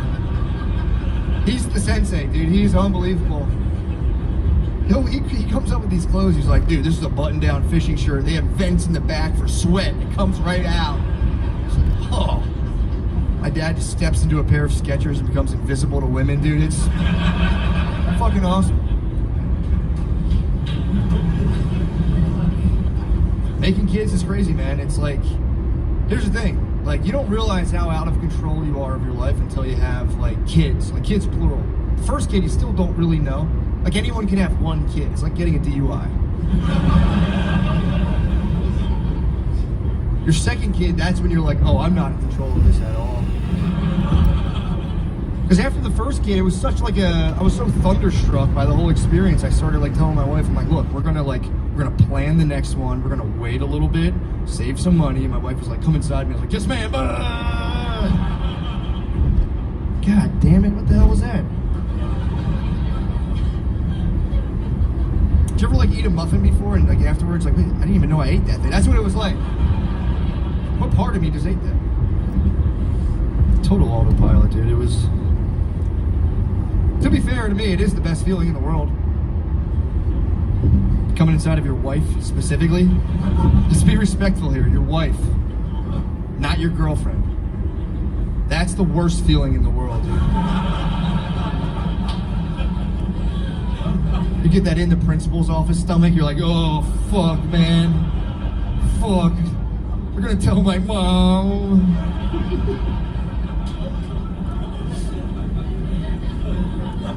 Not your wife, that's sweet, dude. It makes me feel like such a gross idiot that like that was my favorite thing. I traded 3 years of sleep to just go,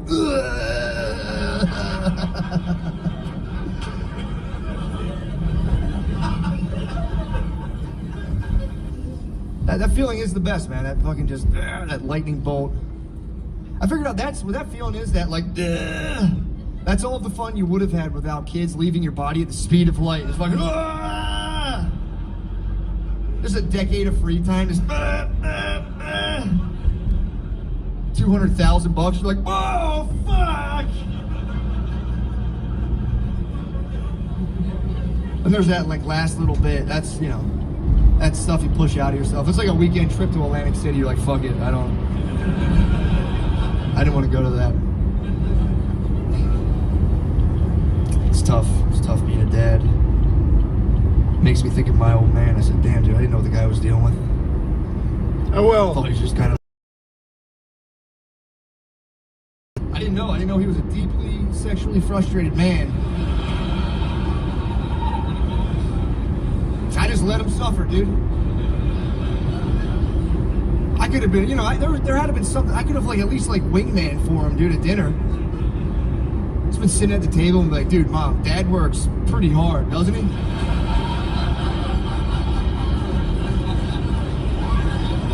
Guy works his fucking ass off, man. It's like, you want me to do the dishes? You guys should watch a movie or something.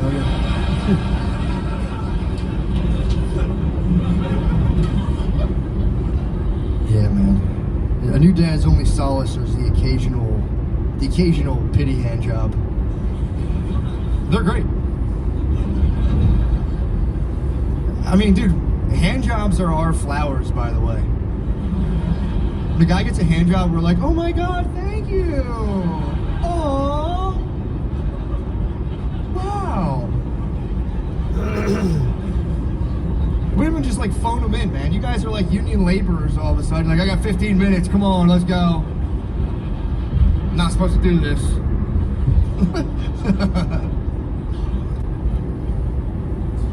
Guys get all like, do you need lotion? It's like, yeah, that'd be great. I missed the turn. Fuck. You guys rub creams and stuff all over your bodies. When it comes time to give a hand job, it's like you're weighing fentanyl. You're like, is that enough? A little.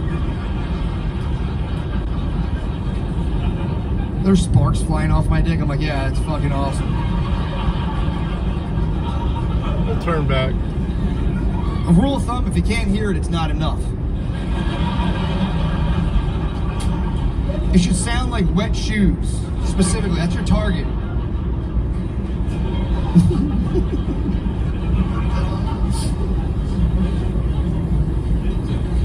Yeah, it's not all about dads. Women go through it too.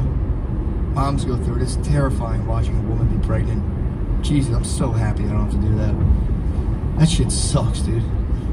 Your sweet wife, dude. She's like 6 months pregnant. She's like, how do I look? And you're like a fucking thing's grown inside of you. You look like a freak. You can't say that.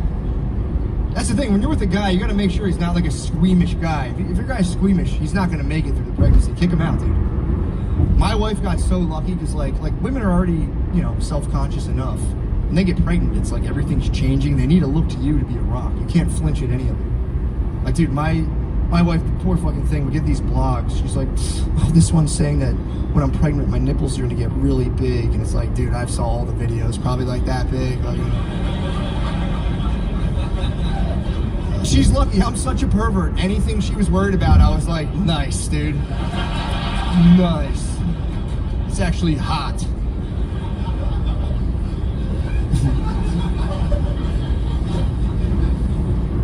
Anyone here ever drank the breast milk? No? No? You tried your sister's breast milk? I'll be back. I gotta beat off. You can't say shit like that to me, man. God damn.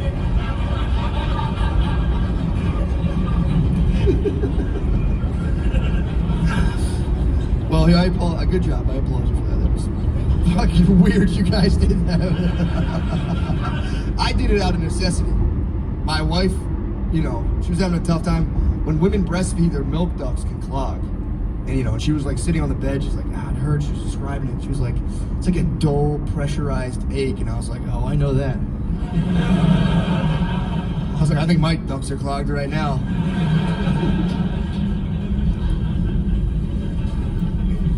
I was like, well, use your pump, man. Get the pump on. She's like, the pump's not working.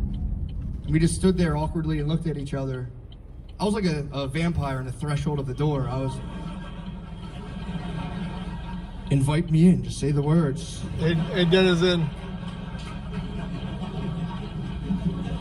I looked at her. I was like, she's like, you would do that? I was like, I thought you'd never ask. Get out of the fucking way. Yeah, because it's crazy because like the milk, you have to like stimulate it. Like it will eventually let down. So I was just on those things like, A little suckling, dude. I was on there like. She's like, oh my God, the milk's letting down. I was like, okay, just let me know when. And I backed off and jerked her nipple off.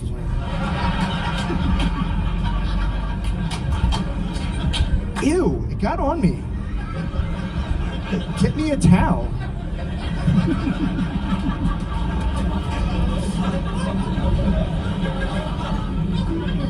No, I'm kidding. I took it to the dome, dude. I chanted. I'm like,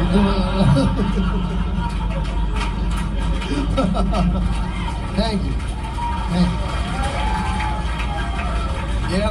Yep. I drank about 8 ounces. I woke up the next morning. I think I grew like an inch. I was like, oh fuck, hell yeah, sweet. Stuff works.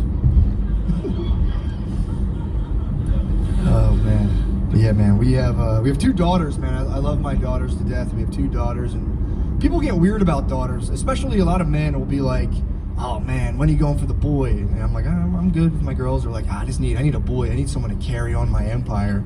It's like, dude, you drive trucks for Pepsi. What the fuck are you talking about? Shut up.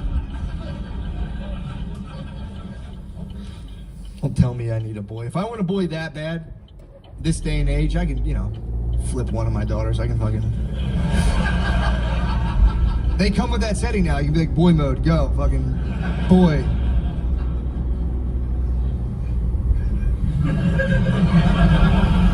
You can. I think that's one area of life. Can we be honest? I feel like compared to a guy becoming a girl, that's a journey, dude. Possible beauty standards. It's not fair for us, dude. All a woman has to do to become a man is just buy like 1 flannel. Throw in a shitty haircut and we're like, what's up, brother? Fucking welcome. I would never trans, I'll be honest. I have nothing against it. It's not for me. I know myself. I know if I did it, I wouldn't do it for the right reasons. That's why I don't do it. I would use it. Like, I'd use it. It'd be like a power thing. Like, if I trans, I would do it like, who's gay now, dude?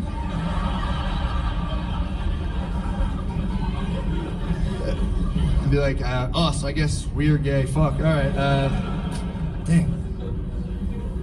But now, women have it tough, man. I have daughters now, so I'm looking up women's issues. I'm trying to champion them. You guys got a lot of stuff going on, I've noticed. I went on Google the other day. Came across the gender pay gap.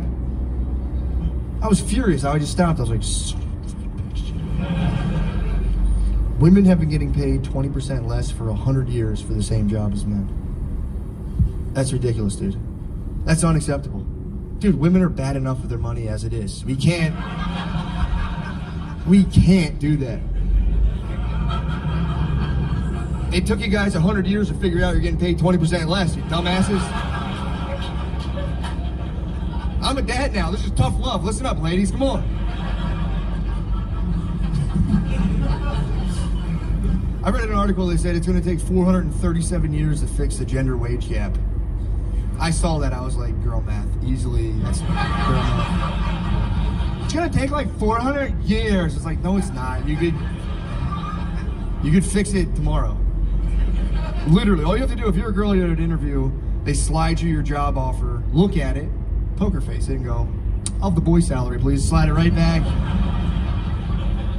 Hey, Toe. And if they give you shit, just pop out a flannel and button it up. Like, we're so sorry, sir. We had no idea. Yeah, I'm a pretty good guy, I'll be honest. Good to see you, Toe. Love my kids. They're fucking closed? Time they fucking close. Yeah. Taco Bell closed at 10:30. Yeah, keep going. Keep it on. All right, hold on. I'll be honest. The fuck? I'll be honest. It was a bit of a financial decision. I was looking up boxer puppies on Craigslist for like $800, and I was like, yeah, let me see what's up with those autistic pit bulls down there. Nah, I guess we're gonna do McDonald's soon. Let me head down to Dog Walmart and see if I can't get a deal. Dude, when you rescue dogs, they make you fill out like 40 pages about yourself. I had to fill out this big booklet. And I I got 2 pages into it, and I stopped and I asked him, I'm like, hey, why do I have to fill all this stuff out? He's like, well, we have to make sure you're going to give it a good home. It's like, aren't you guys going to kill it? Isn't that the whole... You guys are going to murder this dog, right? So let me take it. Did you ever ask them how they do it? I asked them, I was like, what do you guys got, like a little Snoopy house with a guillotine? How do you guys fucking...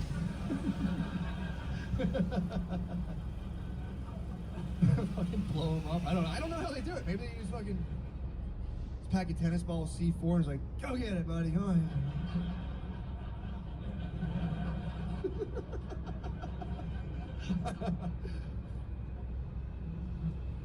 I'll be honest, I didn't realize that when you rescue dogs, when you get them from that place, they're like mentally traumatized and like fucked up.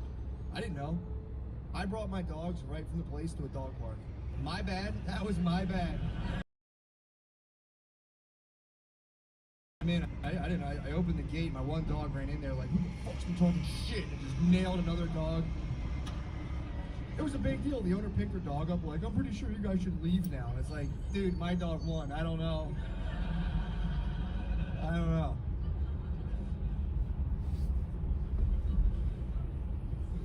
People love telling you they rescue dogs, man. I see bumper stickers about it. I saw a bumper sticker recently. Said, I didn't rescue my rescue dog. My rescue dog rescued me. It's like, dude, call your parents. Man. Just call them. Are you using a mobile app today? Yeah, I'd love to hear from you. Yeah, I have a mobile app. Code is AM17. I'm like, dude, this sucks enough. Now I'm thinking about your life. My rescue dog rescued me. That's like the weirdest way to tell everyone behind you you've seriously considered killing yourself before.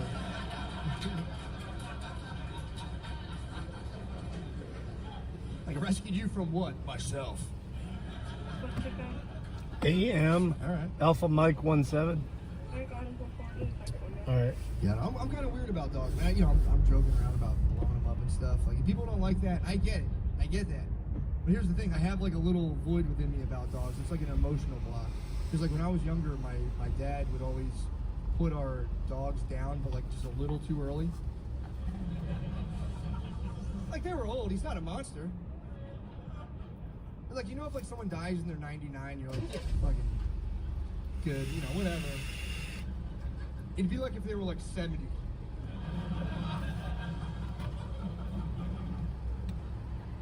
He just liked the new model. I don't know. I can't. There was a time, one time, we went to go put our dog down. It was a little Jack Russell. I was like 9 years old. I'm holding it in the back of the car. I'm like, I'm going to miss you so much. Her name is Maggie. I'm like, Maggie, I'm going to miss you so much. My dad's like, all right, we're here. Wait in the car. I'll be right back. He came back like 10 minutes later, just threw the dog in my lap. He's like, that vet's a pussy. Come on, we're out of here. Don't get attached. We're getting a second opinion. Thanks. Thank you. Parents are good people though, man. My parents honestly are. They taught me a lot about life, man. They're very hardworking. They're kind. Very salt of the earth. They're they're wonderful people. But like, dude, here's the thing. You don't realize how much your parents have in terms of book smarts until you get like a little bit older. Like, dude, first and second grade, they'd help me with my homework. They're just like, dude, circle, square, red, blue. And I was like, this guy's a fucking wizard, man. This is great. But then I remember around.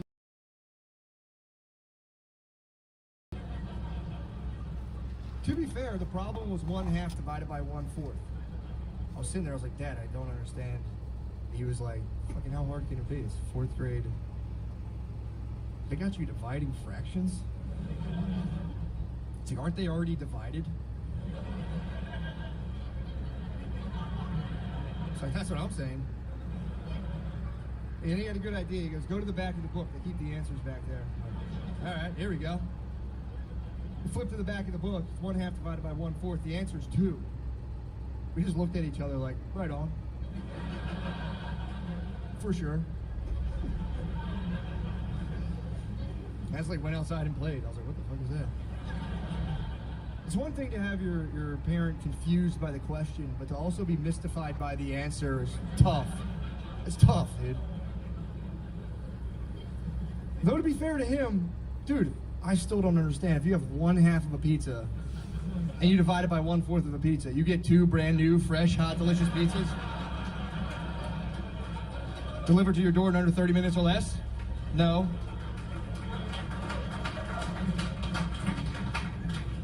Yeah, man. My parents sent me to a Catholic grade school, which was fantastic. Another great Catholic grade school in the 90s was weird because I think they were still figuring out how to do it.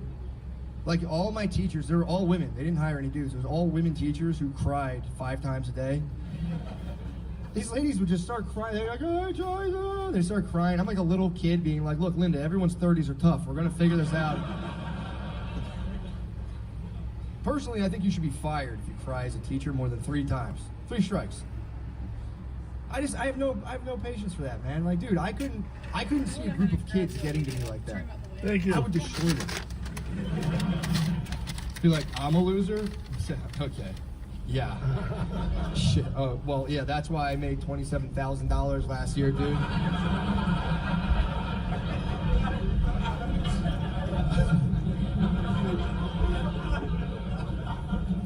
Just be beeping my mom's car out the window. I'm like, yeah, that's basically mine right there.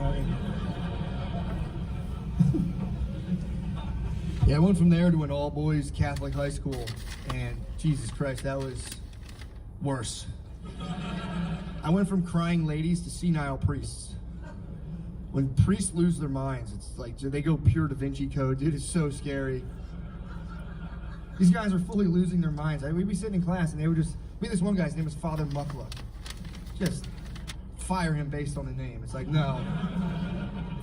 He was nuts, dude. He stopped class one time. We're sitting there, we're learning. He was like, boys, if you're gonna masturbate, we're all like, we just quit, dude. We're all in the patch, dude. We're cold turkey. It's like, boys, if you're gonna masturbate, make sure you look at yourselves in the mirror and don't think about girls. This was Spanish class, by the way. I was like, and then the next day he came in, he's like, boys, if you're gay, you go to hell. It's like, dude, you tried to fuck us yesterday, man. Which is it?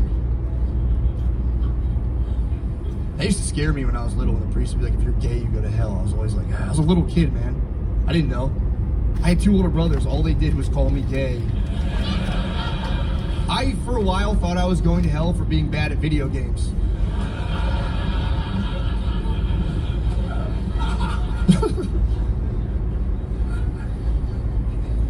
That was such a terrifying way to picture God as a child. Like, I was trying to really get a good sense of what God was when I was younger, and I was picturing an aggressive frat bro ruling the universe. Just some guy staring down on creation with a cut sleeve robe, just like, what the fuck, dude? Can you imagine that guy watching your life? That's terrifying. Just pausing it at the end like, dude, you let your ex-wife play with your ass in Punta Cana?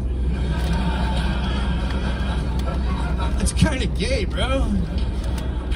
You gotta justify yourself. You're like, dude, I was at the fucking pool bar. He's like, oh, day drinking. Sick, dude. Going in there. Yes, I'm in.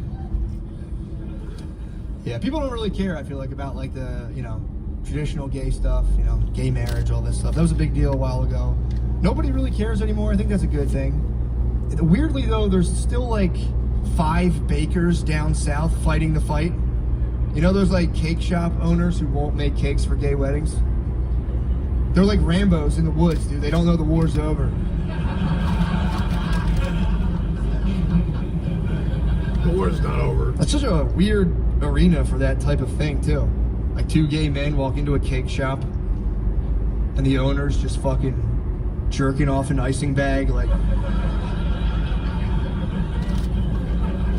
dude, we love pussy in this cake shop. We're not down with that shit you guys do. Let me get back to finishing this sugar dove. I'm gonna finish this cake and finger my wife, dude. It's like, get out of my cake shop, you guys. That's the gayest way you can be homophobic. I don't know.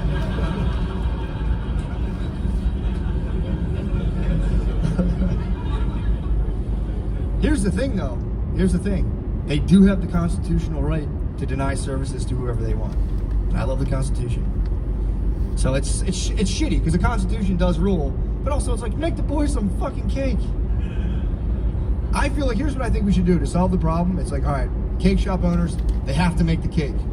It's in the law, you gotta do the cake, but they can make whatever cake they want. Just a 7-tiered layers of hell, fucking, just 2 melting grooms, just,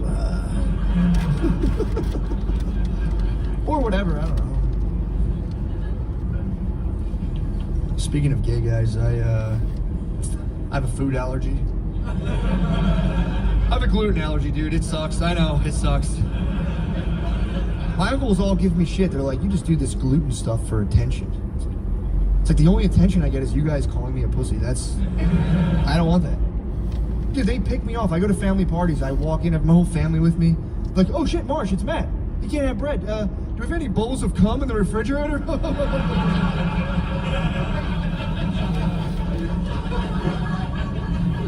I'm trying to do a comeback. I have nothing. I'm like, that would be so much cum. There's no way you guys fucking... Yeah, it is. It's, you know, it's weird having a food allergy because, like, you know, people on, like, weird diets all try to recruit you when they find out. They're like my brother was vegan for a while. He's like, dude, you gotta go plant-based. He almost had me. Like, I do like the idea of not hurting animals. I was like, that is pretty compelling. But I have a problem where I always see both sides of things. So I also kind of dig the idea of killing a creature and absorbing its powers by eating its flesh.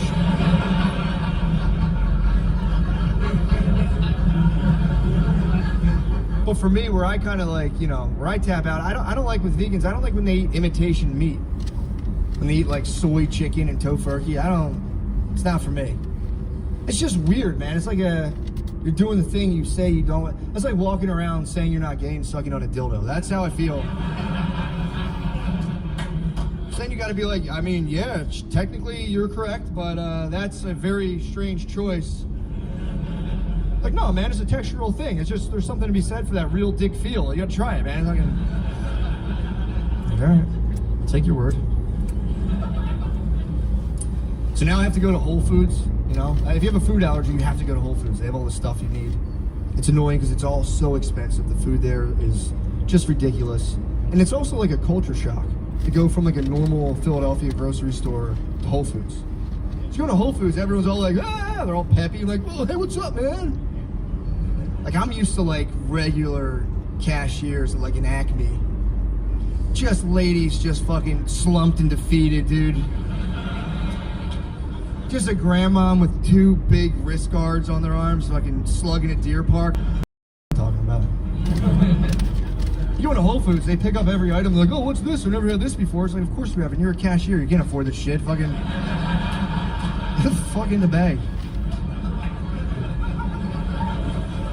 Everything there is expensive, dude.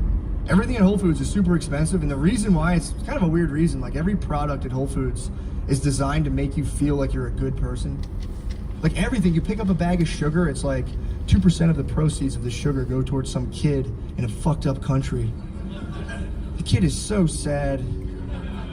He's having such a bad life, and his mom's mean to him too. And if you buy the sugar, we'll give him some shoes maybe, and you're like, oh, that's nice. I get all invested, I'm like, boys out there. You fill your cart with all this stuff, you're like, dude, I am a good guy. And then you go check out and you see the sales tax, and you're like, ah, that goes towards bombs for that same kid, dang it.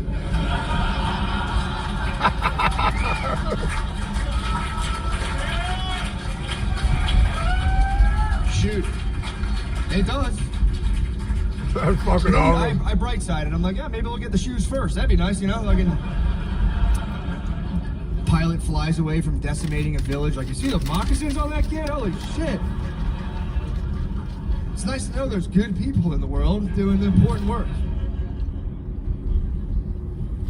It is weird that products are designed now to, like, make us feel certain ways morally. I don't know, man. That's like when the medieval church used to sell indulgences, where like you could buy your way into heaven. That's what it feels like to me. It's kind of creepy. And it's funny because like no one knows this, dude. The first company to do this was Stouffer's. They did this years ago. I think I was the only one who noticed. Stouffer's had this thing, it said, let's fix dinner. That was their whole campaign. They didn't do anything. They just put a fact on all their boxes of food. The fact was families who eat together more than 5 nights a week are 50% less likely to have children who abuse drugs and alcohol. That was it. You just go, yeah, okay, sure. It's got nothing to do with Stouffer's. Like if your mom's at home microwaving your dinner 5 nights a week, there's a good chance that she does drugs and alcohol, dude.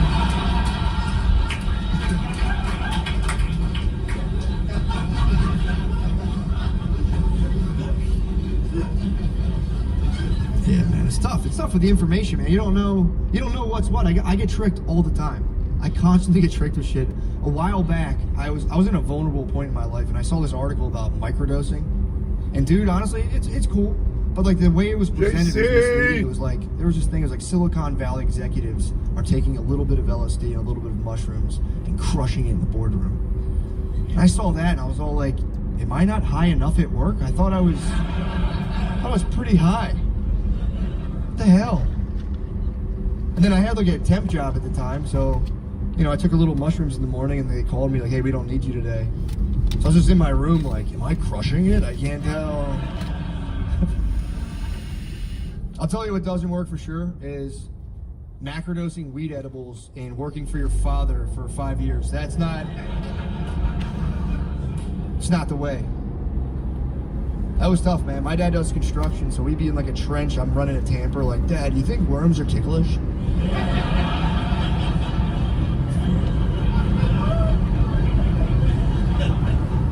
See my father be physically disappointed is fucking... You think I'm gonna be like you when I grow up? He's like, dude, you're 32. I don't know.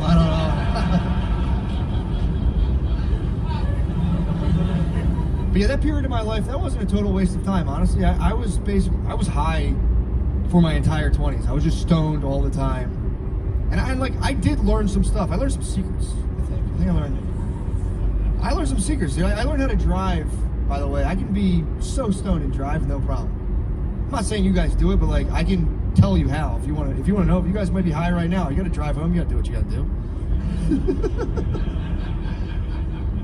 If you're way too high to drive, here's all you do. You just look at the road signs and you do exactly what they say. I think that's what they're there for.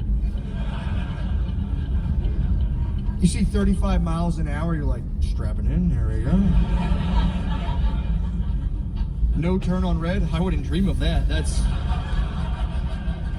Yeah, man, you gotta be careful online, man. I always, I try to like keep my YouTube algorithm clean of all the political stuff, because that'll get me riled up. And I like to watch YouTube to fall asleep at night. I just watch videos, it just helps me pass out.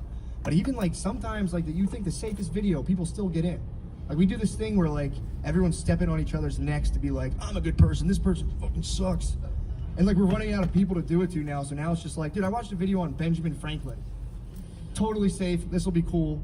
It was like a 10-minute video, all of his like diplomatic missions and inventions. The top rated comment was some lady like, yeah, he was a piece of shit womanizer. He cheated on his wife. Just fucking nuts. I'm like, that's what you're going after? Colonial era infidelity? That's... Alright, fucking ruining my night, but... So now I'm making a case for Ben in my head. I'm like, yeah, he cheated on his wife. They covered it in the movie, by the way. They didn't lie. I'm like, he also invented electricity. Imagine if it was always dark after 6 p.m. and then it wasn't because of you. Did you ever see Benjamin Franklin's wife? Alright, I'm gonna drop the link to this.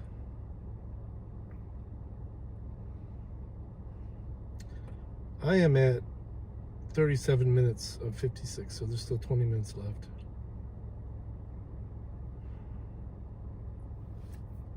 Oh, Linky. Oh, Linky. Oh, Linky. No poker tonight, no nothing. I'm not even getting online.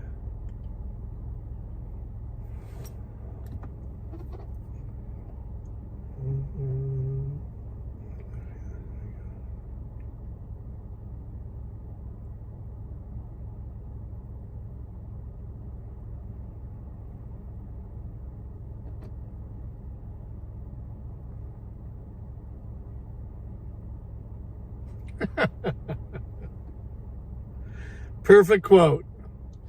That's Maddie's quote.